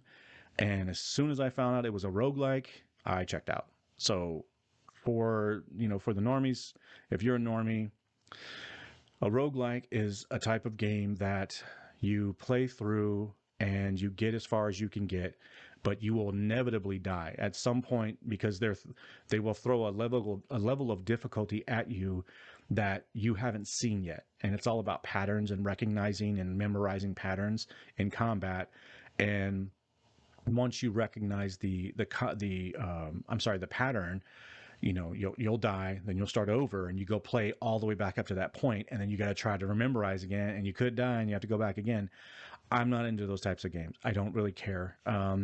And it has nothing to do with them being too difficult. I just don't want to play the same shit over and over. Now, there is a whole category of people, of gamers out there who dedicate their lives to these types of games. They love them. Returnal was another big one, a PS5 game that released last year that looked really awesome, and I was ready to play it, and it was by Housemarque, who I really like.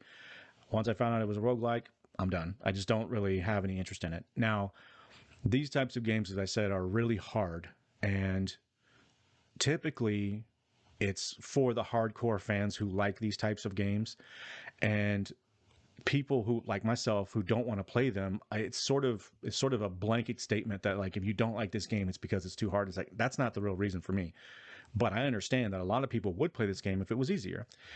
So there's this divide inside of the gaming community where you have the core roguelike fans who want the difficulty, they enjoy it, they want to get punished, they like to platinum these games or get the achievements, and that's fine, that's great. Now it sounds as though there was a little bit of news here where the developer came out and said they're going to improve some things in the game, and they're including a difficulty mode. So what that essentially means is you're going to be able to play the game on like an easier mode, so that the game is more forgiving, so that people who want to play the game and don't like it because of the difficulty will have an opportunity. And they don't have a problem with this, but the core fans, man, their whole thing is oh, really? You need an easy mode, get good, and all this other shit. And it's like, wow, why does it bother you? Why is it like the platinum can still be locked behind the hardest difficulty mode? I don't see what the issue is. I'm actually okay with that if they want to add like an easy mode for for people who want to experience the game, just sort of just want to get a taste of it.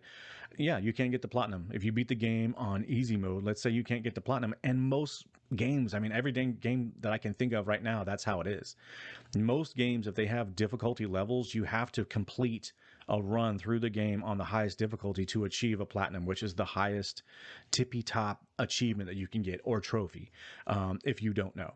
And I just think that, just the people who come out and make these comments, it's like, oh geez, they get so upset. And it's like, really? Just why does it affect you? Just fucking move on. If you get the platinum and you played the game, you played Returnal and you got the platinum and you beat it and you're so proud of yourself, why does someone else playing it on an easier level affect you? I don't understand. I don't get it. All right, so moving on, Destiny 2, The Witch Queen released. This one, so I'm not going to go through all the changes because this is a very big update, but I will say that I was I was a D1 and D2 fan. I love Destiny, and I was there day one, and I stuck with it, and I played through, and loved when the Taken King came out. And if you're a Destiny player, you know what I'm talking about. And if you're a normie, I apologize because I may be using some terms here that you don't know, and I don't want to just spend all the time breaking it all down. But essentially, Destiny was developed by Bungie. They created a new genre of gaming, and they essentially created the always online looter shooter, where you have to have an internet connection, and you can play solo, but you want to play typically in a group of three, which is the max players you can have in your group. Unless it's a raid, then you can have six. But it's all about just running and gunning. It's a first person shooter. I think Destiny is one of the best first person shooters out there. It's the Bungie knows how to make a first person shooter. They were the ones who developed Halo 1 and 2. So, they know what the fuck they're doing. I think Halo 2, I'm sorry, Halo 2. I think Destiny 2 was it was kind of a turnoff for me. I spent my counter on Destiny 1 was I was at like 1100 hours plus. It was like 1140 some hours or something like that, because there's a counter you can have on the Destiny app. And I don't regret it. Loved it. Destiny 2 came out, and I thought that they revamped the gear system and the exotic system and the tiers of equipment that you can get. I felt like Destiny 2 early on, they expanded so many weapons, but they were all the same. So it felt like a lake that was, or a pond that was a mile in diameter, but it was only 2 inches deep. So you had all this variety, but in the depth of each gun and piece of gear was really lacking to me. I still played the hell out of it. Spent a lot of time, and I want to give a shout out to the Kirkland Signature. That's the clan that I play in, and they're a bunch of normies like me, just worker bees who spend their off time playing games like myself. A lot of great memories playing with them guys. And I'm gonna jump back into Destiny. This new Witch Queen DLC. I will be playing this at some point. I'm just sort of in other games right now, and I just don't have that much time like I used to. But I will definitely get back into this, and it looks really good. I like everything that I'm hearing. It sounds like it's a great new addition, story wise. Game modes, gear and weapons and stuff like that. It sounds like I think there's a new raid, and yeah, so this is good. I'm a big fan and supporter of Destiny, and I always crack up because there's so many people. I love comment sections. I read comments all the time with Destiny articles, and it's like, oh, these fucking morons who keep just giving Bungie their money, and oh, what a waste. This is the stupidest game. It's so lame. It's so this and that, and it's like, it's so lame, but how many developers have chased what Bungie have done? Like, Bungie is the granddaddy of the looter shooter, in my opinion. I know a lot of people will say, well, Borderlands was before that, but Borderlands was nothing like Destiny. Destiny is its own thing. It's a hybrid. Like, it's a massive multiplayer online game slash RPG slash FPS, first person shooter. Role playing game, if you don't know what that means, RPG. So I really have a lot of respect for this game. I think it's great, and I will be getting back into it. I just, to be honest with you, I did get a little. I started getting a little tired of it because there is a lot of repetitiveness to it. Like once you play through a season, you're kind of just grinding for the same shit. But whenever there's a big like launch like this is a good time to jump in. So, um, all right, we're gonna move on to. So there's a this is kind of a big one here, and this is wrapping up sort of the news for the week. Um, there's a podcast called Grub Snacks, and I can't remember the guy's name. I'm gonna pull up the article. Let me see here. This one is so. This one is PlayStation plans new service to take on Xbox Game Pass. Xbox. Ha, that sounds like a disease. It's not. I'm not taking a shot if you're an Xbox fan. Subscription offering would blend PlayStation Now and PlayStation Plus. Codename Spartacus launch is targeted for next spring. So this is an article on Bloomberg, who was written by Jason Schreier. And if you don't know, Jason Schreier is like this. For whatever reason, he's been elected or nominated by game developer, and as I feel like all the game developers and publishers got together and nominated this guy to be the leaker of all leakers because he breaks all the big stories, and I don't know why. I don't know. It's like I don't know. It's some sort of deal he made with everybody because, and good for him. You know what? I mean, he's known. I mean, I brought his name up. I haven't mentioned one person who wrote on any of these articles because I really don't care. and but this one, I was like, if it's from Jason Schreier, he's usually pretty right on. I don't agree with the guy on anything that he talks about. He and I, personality wise, I've listened to the guy, talk, and I've seen him on podcasts and shit. I don't, but he breaks the fucking story. So good for you, Jason. So Sony's Group Core PlayStation division is planning a new subscription service to compete with rival Microsoft Corporation. I'm sorry, they abbreviate it. So Microsoft Corporation's popular Xbox Game Pass, according to people familiar with Sony plans and documents reviewed by Bloomberg. The service, codenamed Spartacus, will allow PlayStation owners to pay a monthly fee for access to a catalog of modern and classic games, said the people, who asked not to be identified because they weren't authorized to speak to the press about the plans. The offering will likely be available on the smash hit PlayStation 4, which has sold more than 116 million units, damn, and its elusive successor, the PlayStation 5, which launched more than a year ago but is still difficult to buy due to supply chain issues. Really? When it launches, expected in the spring, the service will merge Sony's two existing subscription plans, PlayStation Plus and PlayStation Now. Currently, PlayStation Plus is required for most online multiplayer games and offers free monthly titles, while PlayStation Now allows users to stream or download older games. Documents reviewed by Bloomberg suggest that Sony plans to retain the PlayStation Plus branding but phase out PlayStation Now. That was obvious. No shit. PlayStation Now, it's not hitting. It never caught on. Details on Spartacus may not be finalized, but documentation reviewed by Bloomberg outlines a service with three tiers. The first would include existing PlayStation Plus benefits. The second would offer a large catalog of PlayStation 4 and eventually PlayStation 5 games. The third tier would add extended demos, game streaming, and a library of classic PS1, PS2, PS3, and PSP games. A representative for PlayStation didn't immediately respond to a request for comment. Although the PlayStation has outsold the Xbox in recent years, Sony has lagged behind Microsoft on the subscription front. With this new structure, Sony will look to compete with an Xbox feature that has been popular and lucrative. Microsoft's Games Pass, which is often dubbed the Netflix of video games, has more than 18 million subscribers. It allows users to pay $10 to $15 a month for unlimited access to several hundred games. Xbox has built its overall strategy around the service in recent years, putting all of its internal published games on Game Pass as soon as they are released. Xbox has also made big acquisitions such as Bethesda Softworks last year for $7.5 billion, with the goal of bolstering the Game Pass library. Sony is also putting resources into expanding its efforts into cloud gaming. The people familiar with the plan said Microsoft's xCloud game streaming service became widely available earlier this year. So, in a nutshell, this is exactly what I didn't want to happen. So when I talked about, I forgot what video it was. It might have been the acquisition of Activision by Microsoft.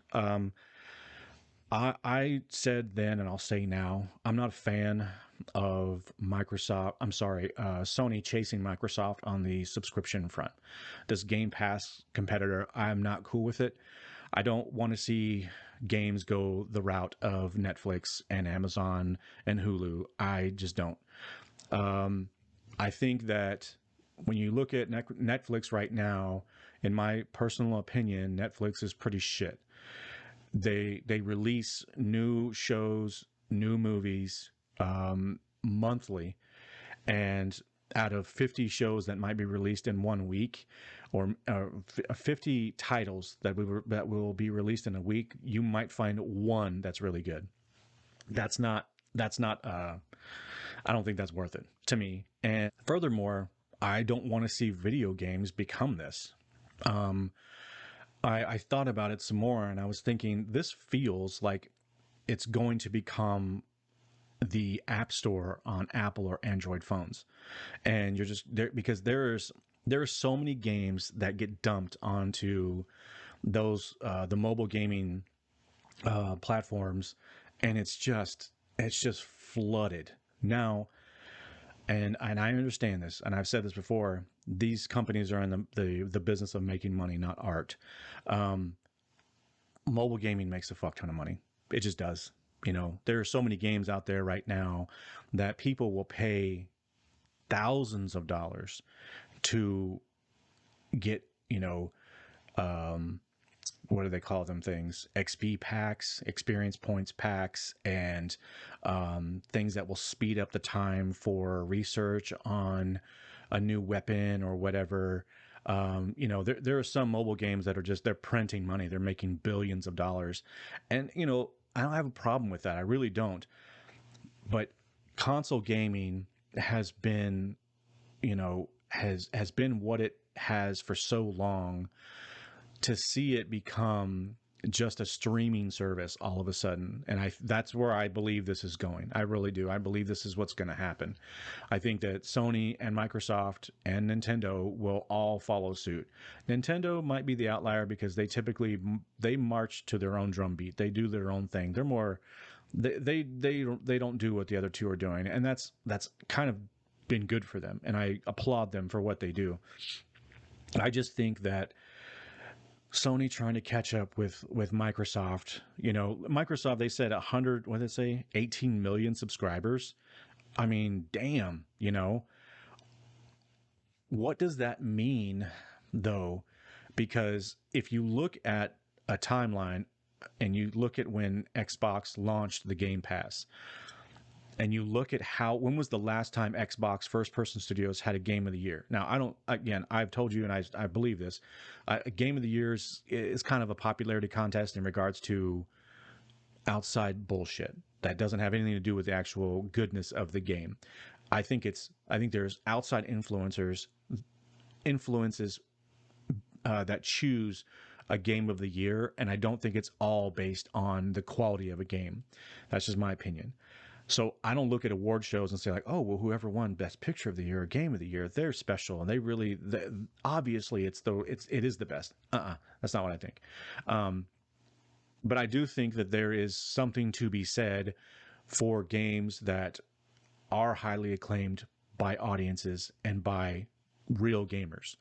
Um, and Microsoft has not had a home run hit in a long fucking time. They weren't really in any of the talks for Game of the Year contender all through the Xbox One era. So for 7 years, that's a long time. Now we're in year one of this console. So now we're in year 8 for Xbox. It's been a long time since they were considered a top tier developer. And I think that you could that Game Pass and that happening, there is some correlation there. And I think it's, Microsoft they have found something that I believe is, and this is something that was projected years ago. So I knew this, everyone knew this was coming in the gaming space. Everyone knew this was coming. But I think Microsoft is really capitalizing on it, and good for them. But look at their studios. Look at their first party games. They are not banging. They are not making games that are selling consoles. They aren't making games that are making Xboxes fly off the shelves. They got their fucking asses kicked last generation, and the big part of that was there was two pieces. Number one, it launched like shit. Terrible, terrible presentation. Bad on them. Number two, their UI was a problem. They fucking redid their entire UI, and that was a major no-no. Like, why? I don't know why they did that. The third thing, actually, I said two reasons, but there's three. The third thing was they really their games they didn't sell or they didn't make the software that sells the consoles, and Game Pass has, I think, been a piece of that puzzle. I think Game Pass, they're so focused on just they're so focused on being the console or studio or publisher that says our games are day one on this service. That makes us special. That makes it worth it. Sure, and I don't disagree with that, but it also means, it also means, where are the first party games from Microsoft that are day one purchases? You know, they have a few tentpole franchises, and I'm not shitting on them for those. Halo, Gears. I think Gears is kind of a. I don't think Gears has near the pull that it used to have. The last Gears game came and went like a fart in the wind. That game was like, oh my God, it's coming. And then boom, it's gone. Moving on. And it was like, there was no talk about it after that. Um, Halo, I think, has a little more legs right now because of the multiplayer, and that's good for them. I just think that Game Pass and Xbox, there is something to be said of the lack of quality of their games, and their must plays, their big franchises that are just knocking people on their asses because they're so great or they're so new, or they're pushing the franchise, the IPs that they have created on their own to new heights. You know, look at so two examples are which are very current on the Sony side. You look at God of War. God of War came out of, fuck, it's been a long time. It used to be a completely different type of game, and I played all of them and beat all of them. Loved every single one of them things, except the mobile games. The PSP games, didn't play them. But Sony allowed Sony Santa Monica to completely reinvent that franchise, and it was a smashing success. And it was generally loved by all gamers. And I think that the reason why was because they did something that they took a franchise that was definitely sort of on the outs. Like it was like, okay, we're good with God of War. And they put that thing on the shelf. But then when they brought it back out, they didn't just bring it back out and make it look better on the current hardware. They made creative decisions, very big creative decisions that were excellent, just excellent. I really appreciate what they did with God of War. Guerrilla Games used to make a franchise called Killzone, and I used to play those games on PS, I think it was PS2, and then PS3. I liked those games, but they were, they were not. They were first person shooters and they had a decent, okay story. It was, ho hum, but the games were pretty decent. I liked them.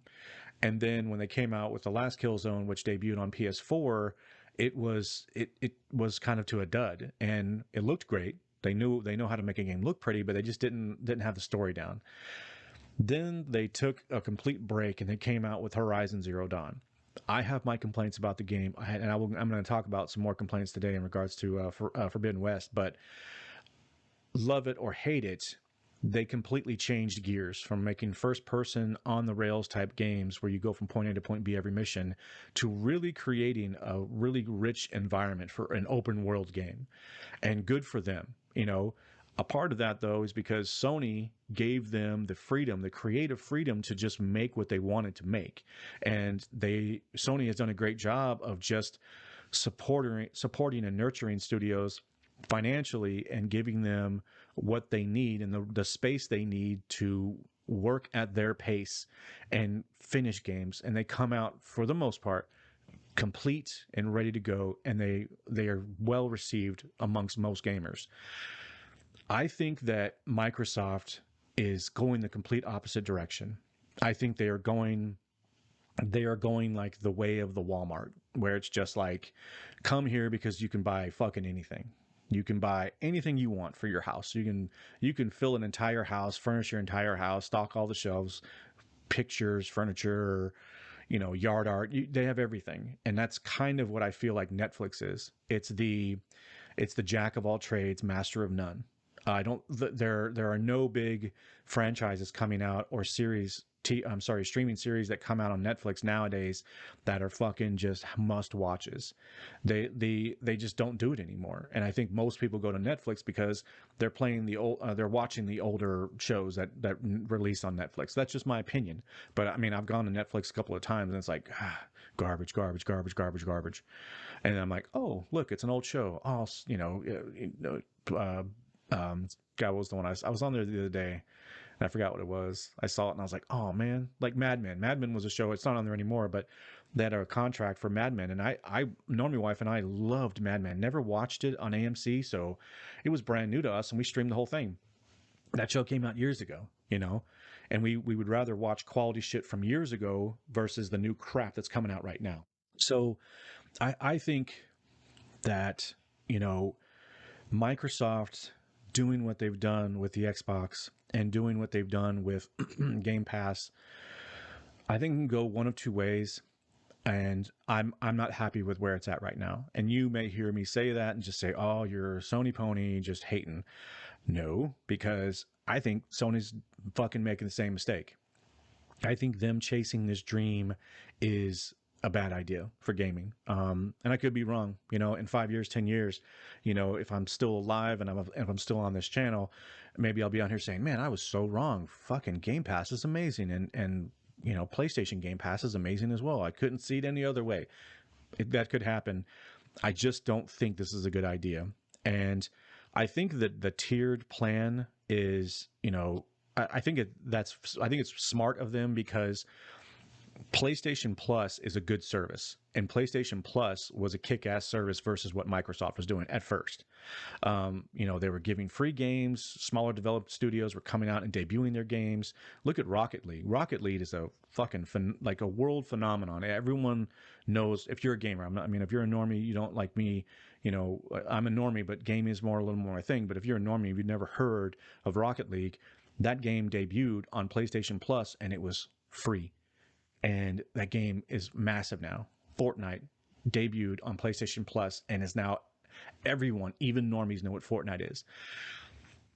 I think that was a good service, and I think it worked. And I think it was a perfect balance of, you could get free games. I have a library of games that I haven't even played yet, and most of them are old and I may never play, but I can always play them because every month they drop 2 or 3 free games that I can play.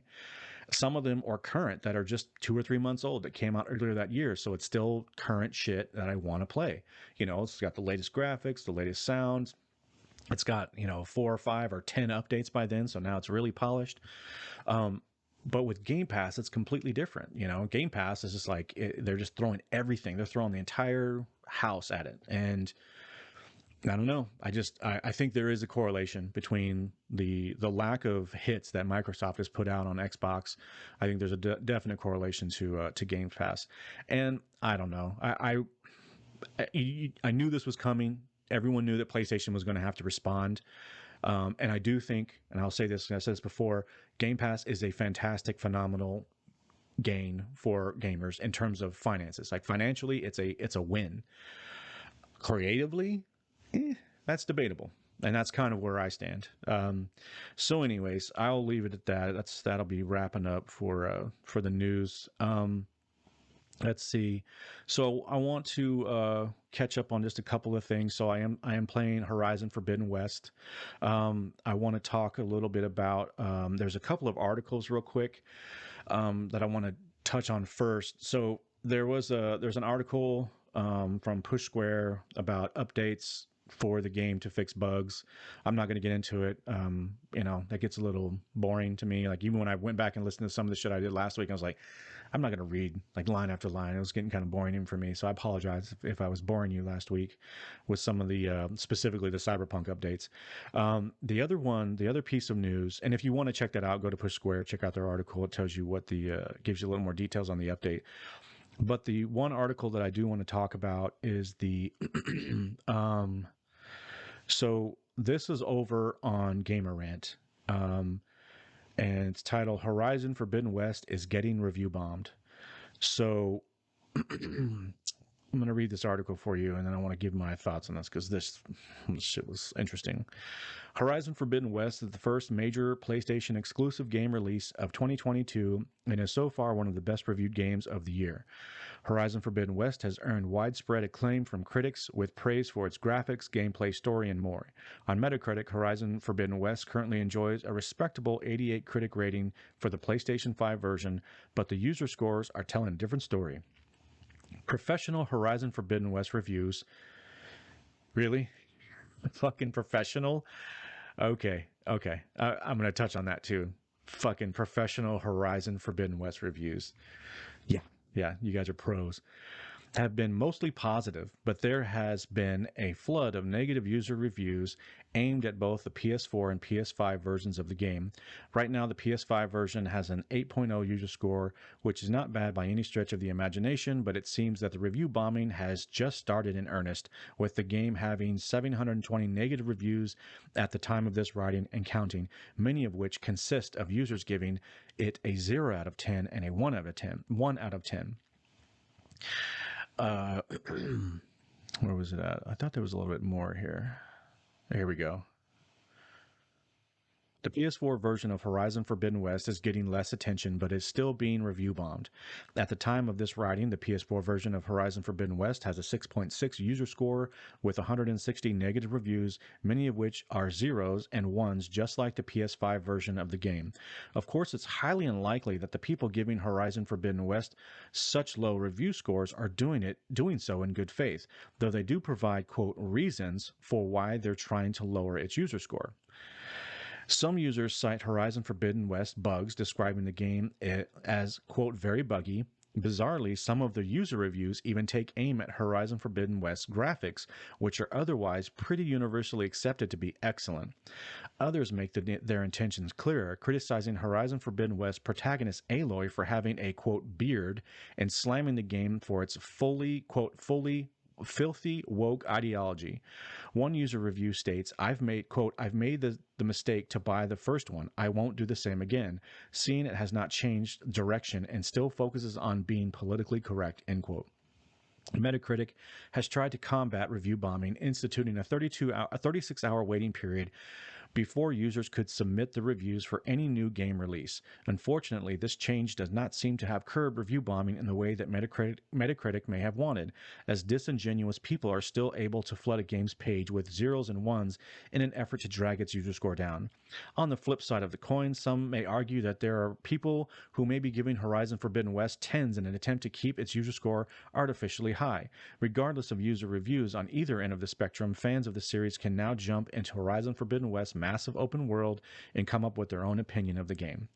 So there's a couple of things that I want to get in about this fucking thing. Number one, that's some fucking ballsy shit to say. Let's see, what was it? How do they fucking say that? Uh, Professional Horizon Forbidden West reviews have been mostly positive. First of all, reviews are not objective.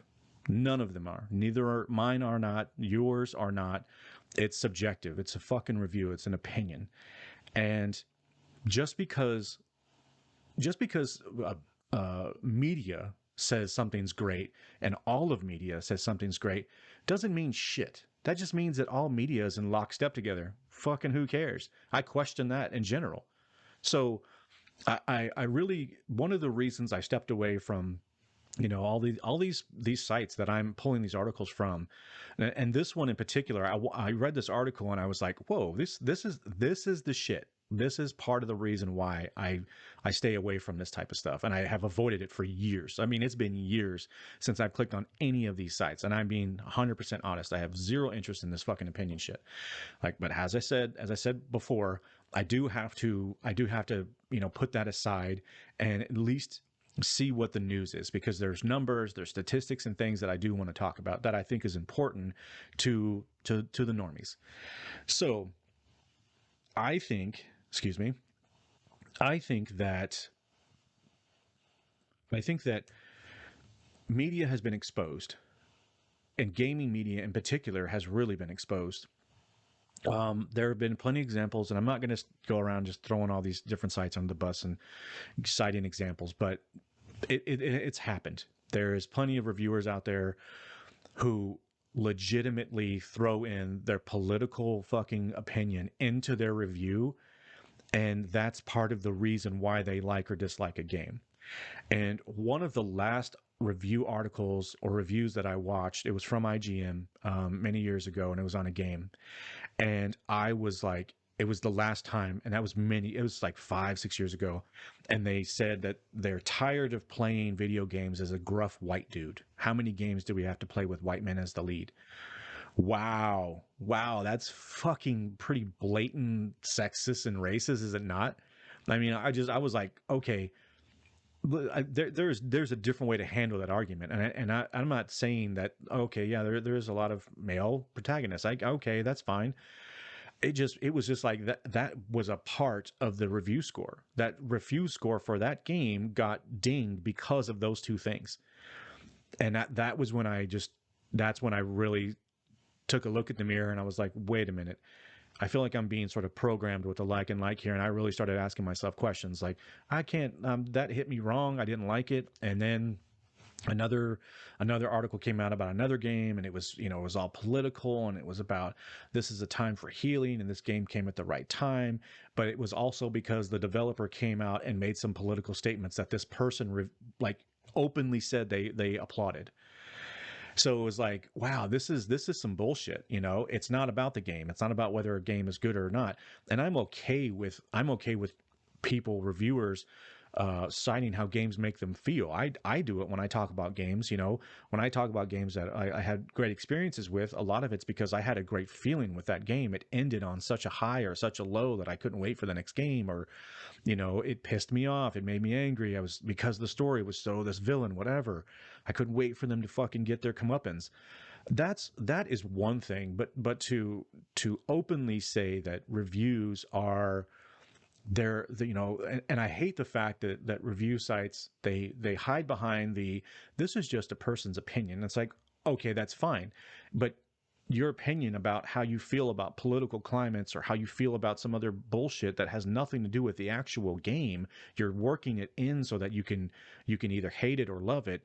That's a problem for me. And I think it's a problem for a lot of gamers out there. I think a lot of even more normies like myself are getting sick of it. Part of the reason why I started this channel was because of this type of shit. So let me back it up. Where this all came from is that fucking line of professional reviewers. They're professionals now. Says who? Says the industry, because you get paid to fucking review games for good and bad. Media has been caught. Game review sites have been caught red-handed giving games tens when it was like, we know what's going on. Like, we see all of the access you get. They're the first to report on shit, and it's like, you guys have been caught more than once. So that rubbed me the wrong way. Sorry. And if you can't tell, that shit pisses me off. The other thing, going back to the review bombing, which is what this is about, I think I don't disagree that review bombing is a real thing. I think it's a real thing, 100%. But I also think that you can't tell people if they think a game is a fucking 0 or a 1 or not, and if they're being honest or not. There are games that people fucking love that I just don't like. I just don't care. And, and I'll give you an example. Elden Ring. I started that game, and I'll get into a little bit about that in a second. But I don't like Souls-like games. And I said before, I don't like rogue-like games. I don't even play them.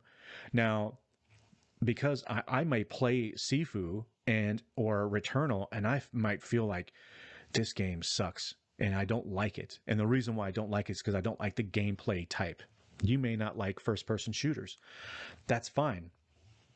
And you're allowed to not like what you don't like, and you're allowed to verbalize it and score it as you see fit.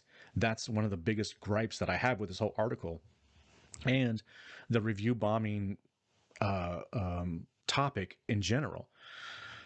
I know certain things exist, and I'm not trying to say they don't, but I don't like it when it's gaslit as like, this is the reason why people don't like it is because they just want to bring it down. And in the same article, they're like, well, some people complain that they might be trying to bring it up. And it's like, well, who cares? Who cares? It's the user score. You guys the professionals. You guys are all that matter, right? So shut the fuck up. Continue down your path of being a professional reviewer and don't worry so much about people like myself, the normies out here who are reviewing these games. I've never once typed a review on any of these Metacritic or anything like that or Rotten Tomatoes. I have no interest in it. I can do it here and I can at least explain in a little more depth and justify why I feel certain ways or think certain things about certain games. But it rubs me the wrong way when I hear this review bombing. I mean, Rotten Tomatoes got caught with the Captain Marvel thing with their pants down. Netflix got caught with that fucking Amy Schumer comedy special.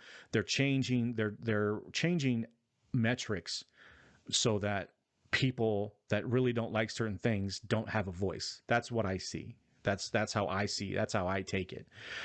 So this whole review bombing thing, stupid, so stupid, and I'm just tired of it. I think just the whole thing, and it's like, this 1 and 0 is not justified. It's like, who the fuck are you to say that? Who are you to tell someone how they really feel about something? You can't, and it's just an uphill battle. And I feel like the argument is like these people are wrong just because they think a certain way, and it's like, nope, I'm out. These are the type of articles right here. So anyways, let's get back on track here. That one just hit me. I was like, you got to be shitting me. So I want to give some notes on the game so far. I was at like the 11 hour and 40 some minute, or maybe like 11 hour and 50. So I'm right around a dozen hours. I do want to say that I have reached the open area of the Forbidden West, the initial part of it. And I'm actually really excited now that I'm at this point and I see this big open area that I can really enjoy. I'm actually excited, and the gameplay loop is fun for me. I'm enjoying it. I'm learning some more about the combat. I will say that the sticking with just the combat and the gameplay, the thing that bothers me the most with this game in particular is, and I'm going to compare it to Destiny for one reason. This game has elemental damage, and so does Destiny. What I mean by that is, and Destiny has when Destiny started, it had three different element types. It had Void, Arc, and Solar. So fire, lightning, and void, whatever the hell it is. And whenever you came across an enemy who had a shield in Destiny, they did a great, fantastic job of simply showing an indication of the shield with color. So if it was a solar shield, it was like yellow or orange, sort of like shade. If it was void, it was purple. If it was arc, it was blue, a light blue. And during the game, you could recognize immediately what this enemy, what they were weak against and what they were going to throw at you. And that to me it made the gameplay very fast and easy to digest and understand. And if you didn't have, so if you came across an enemy who had like a solar shield and you saw that, you knew that you could use solar damage to rip that shield apart faster. And if you used an arc or just a standard weapon type, it would take longer to break their shield. But it was a quick visual cue. Oh, solar. I have a solar gun. Switch to that real quick. Boom, boom, boom. Shred the shield. Kill the enemy. Move on. And it was fun. It made the loop really fast. The thing that Horizon that is doing is they have I forgot to count. It's like 6 or 7 different elements, which is not bad. It's not a terrible thing, but it's like, acid and lightning, fire. There's quite a few more, but you have to slow the game down and scan the robot, the machine, to decipher what they are weak against and what they're strong against.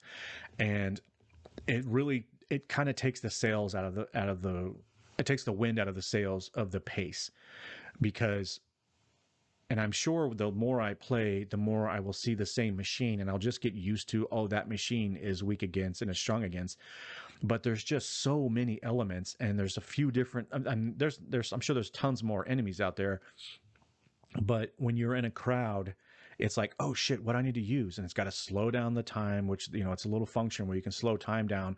You can scan the robot quickly, but action's still happening. It's slowing time down, but they're still charging you. You're being flanked by another machine, and furthermore, you have to quickly move your weapon wheel to whatever weapon is going to do the most effective damage. It really slows the combat down, and they could have fucking solved this problem so easily if they were weak against arc damage. There was a blue shield or blue armor pieces on it. If it was weak against fire, it was yellow. If it was acid, green. But from what I can tell, and maybe I'm missing it, but I've been playing, and it's like, oh, you have to scan and then you have to read, and that's some stupid shit. Like, you should not have to read in the middle of combat. It's unless it's a turn-based strategy game or a card game, you should not have to read, especially with fast-paced combat.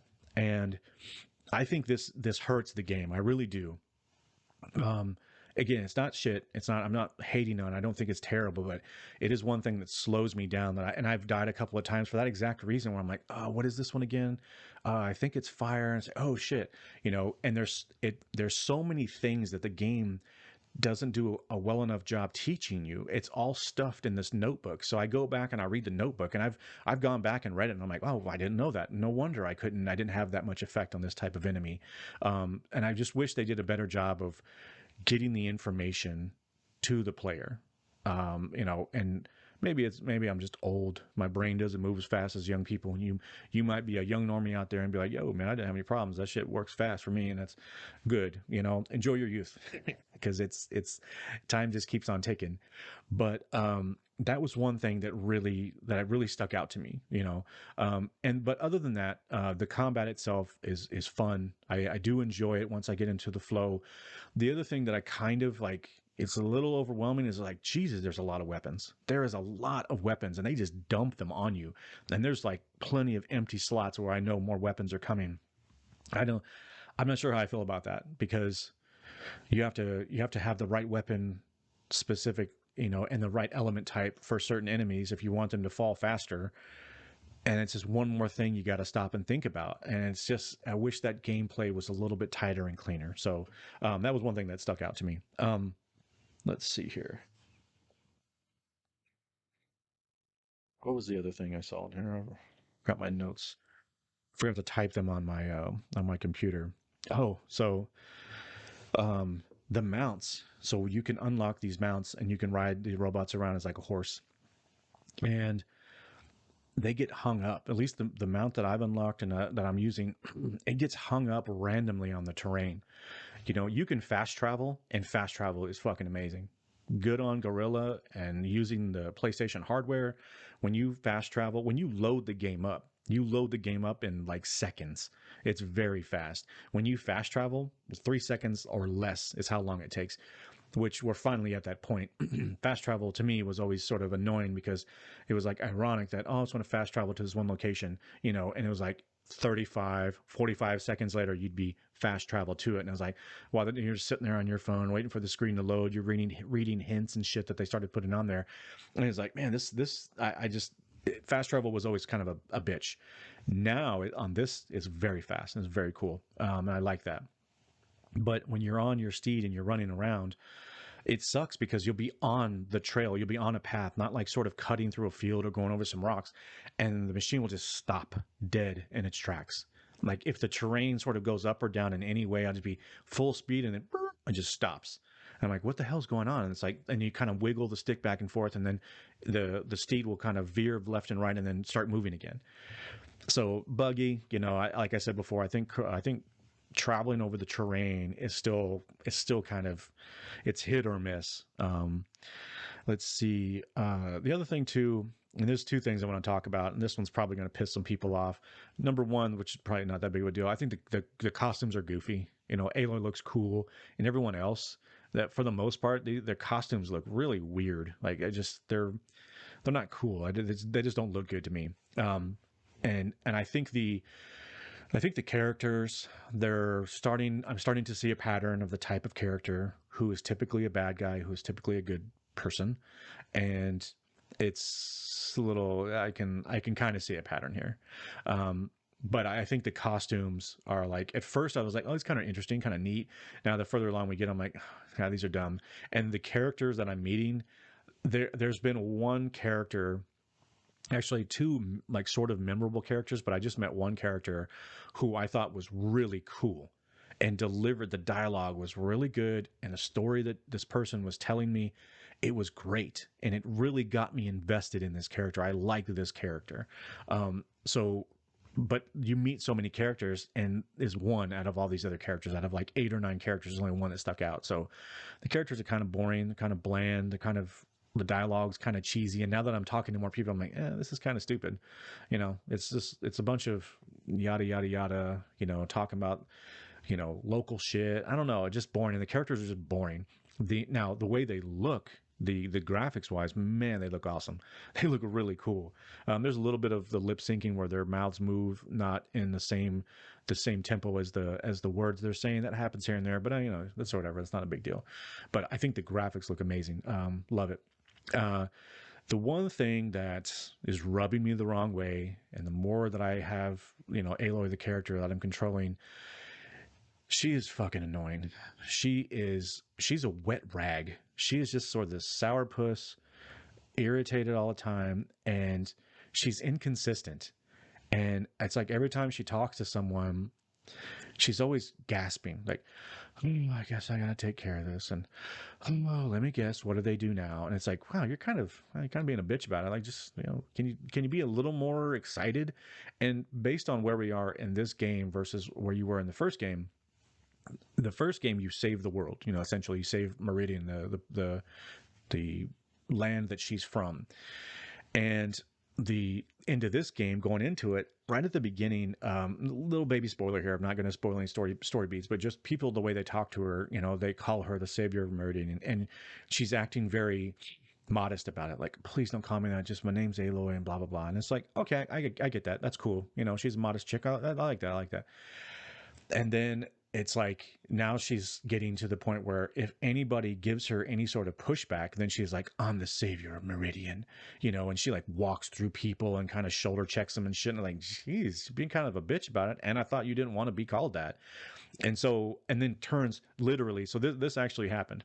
So she's telling people like, I don't really want to be called the savior of Meridian, just Aloy. I'm just a humble girl, and it's like, okay. And then the very next scene, she's throwing that she's the savior and don't you know who I am shit in these guys' face. And then she walks away with a fucking chip on her shoulder. And then the very next person that she meets in the story, they call her the same thing. She's like, it's just Aloy, don't call me that. It's like, can you, a little consistency here, first of all, and it's just, she just seems kind of bitchy. I don't know. She just has an attitude. It just, best way I can describe. She's very bland and boring. And she always, and one thing that I didn't notice is like, she always has to talk like this. I just got to get up there and I got to do what's right. I got to save the people. And she's got this like really, it's like she's trying to be this sort of smoky, stoic hero. And it's like, just use your regular voice. Do you always have to talk like that? She always sounds like she's whispering. She has to tell you something. It's like, well, just use your voice, project a little bit, So I don't know. I think the character is, I'm not enjoying the character. I think she's like all the things that I just talked about. She's boring. She has weird, she has weird personality traits. She cops attitude. She's cocky and arrogant, and it's like, and I feel like it's not like the type of arrogance or the way she talks to people is a growth point where she's going to learn. I feel like the way she's sort of flip flopping around, it's sort of like supposed to be a strength, or she's super strong, and she doesn't take any shit.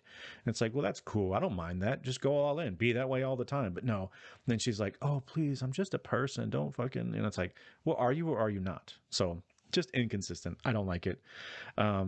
Let's see, what was the other thing on here that I wanted to talk about? I think that kind of wraps it up. I still think the game looks really great. And now that I'm in sort of the open area, the bigger open area, I think it's fun. The one thing, and I mentioned this in my last video or my last update of the game, was you spend a really long time. Like I said, I'm at well past the 10-hour mark, and I'm just now getting to what's considered the open world part of the game. and it was a very long introduction area, and they throw just so much shit at you. I mean, there's so many things, and for the most part, it's like it's flashing things on the screen like this is new and this is how you use it and this is what you got to do. And then you go to your notebook and it's like there's six new logs that you have to go in and look at, and it's like, oh, I didn't know that. It didn't tell me that. And it's like, why do you need to do all this stuff? Why do it's too much information? Just keep it simple. So that's one thing I'm not super fan of. But I'm gonna continue this game. I did start Elden Ring. As I said before, I'm not a Souls I'm not a Souls like game player. For the normies out there, Souls, why it's called that is From Software, who is a developer, created a game called, I think the first one was Demon Souls, and they created this combat style all of their own, and it's extremely popular and it's beloved by the fans of these Souls games. And then they did, after Demon Souls, then they did a trilogy called Dark Souls. Then they've done a couple of other games like Bloodborne. I think Neo was also theirs, but all of these games, well, and Elden Ring 2 is also their latest game. And these games are very specific. They have a very specific type of combat that if you like it and it clicks with you, it's people love it. You know, gamers love the shit. I've tried a couple of their games. I tried Sekiro, or Sekiro, however you want to say it. And I tried Neo as well, and the combat just doesn't click with me. I've always wanted to get into a Souls-like game and just stay in there until it clicks with me, because that's what I hear. I hear that once you figure it out, once the combat clicks with the way you control and everything, and it just sort of clicks in your mind, then it really becomes something special. And then you sort of get into the rhythm, because it's definitely not for the button mashers. If you just want to sit there and like press all the buttons and hope something happens and just spam the attack button, you will lose and you will die very fast, because the enemies are extremely intricate and they have patterns, but you have to pay attention to the enemy. And you spend most of your time watching your enemy, waiting for your moment to strike. And the difficulty levels, it's up there. It's got a pretty high difficulty level, but they, it's the enemy types. Man, they know how to make some enemies. They look fucking awesome. They make some of the coolest looking enemies, types, and bosses, and the art design it's second to none. I really do. I give mad props. Like I will, and the thing is, I bought this game and I may not even like it, but that's how much respect I have for FromSoft and what they make. They know how to make these games. And also, this is the first time they've ventured into an open world, where it's an actual open world. And from what I've seen so far, it's working. I've only put in the timer was at 1 hour and 45 minutes, and I just unlocked my steed, so I just got to the very early spot parts of the game. So I haven't even cracked the egg on this thing. It's still, what I see of it, it looks really cool. And the art style, the way that the art is, like, I was standing in the opening when you first get to the open world part, and I'm looking out, and it was like I was just enjoying the scenery, and it looks like an oil pastel painting, and like alive, and it's so cool. I think the art style is really great. Um, I will try this game. But I'm kind of getting into Horizon, and I want to finish this game. I want to see where it goes, because the combat and shit's really fun. The story is meh, it's whatever. The characters are meh, and Aloy is annoying, but it's still fun, So I think I might finish this up first, and before I get into Elden Ring. But I just wanted to get in there and just see, just give it a try, take a look at it. I mean, I've already died a few times. I'm like, damn it, and it's like when you make a mistake, it's a costly mistake. Like an enemy takes one shot at you, and it's like half your health bar is gone. And then me personally, I start panicking. I'm like, oh, come on, duck, roll, dodge, block, swing. It's just, and then boom, I get killed. And that's the type of game that this is not. From software, some from software games they are more methodically paced and slower, and you have to pick and move pick and choose when you make your move, when you're going to block, when you're going to parry, when you're going to roll out of the way, when you're going to strike and whatever. But I really like what I've seen so far. Hopefully this is the one. This is going to be hopefully the game that it's going to unlock that From Software part of my brain. I'm just going to fucking love it. That's the hope anyways. But that's pretty much it for this week. That's where I'm at, or that's where I'm at right now. I'm going to wrap it up, and I hope you enjoyed the video. I hope you had a good weekend, and I hope this week, have a happy Monday, have a great week, and I will see you next Sunday. I'm going to try to do this on a regular basis where I'm dropping these. I'll release the Sunday sum up every Sunday, and I'm also going to be working on some other stuff too. I really want to finish up my Reacher reviews. I really like the show, and I would like to continue doing a review of every episode, even though it's already been out. And you can go watch the whole thing right now. I recommend it. But I do want to review each episode because it's fun. It's a good show. But if you like the video and you think someone else might like it, share it with a friend. Click the subscribe button and the notification bell so you'll get notified when the show comes out of my other videos as well. You have a great week, and I will talk to you later. Bye.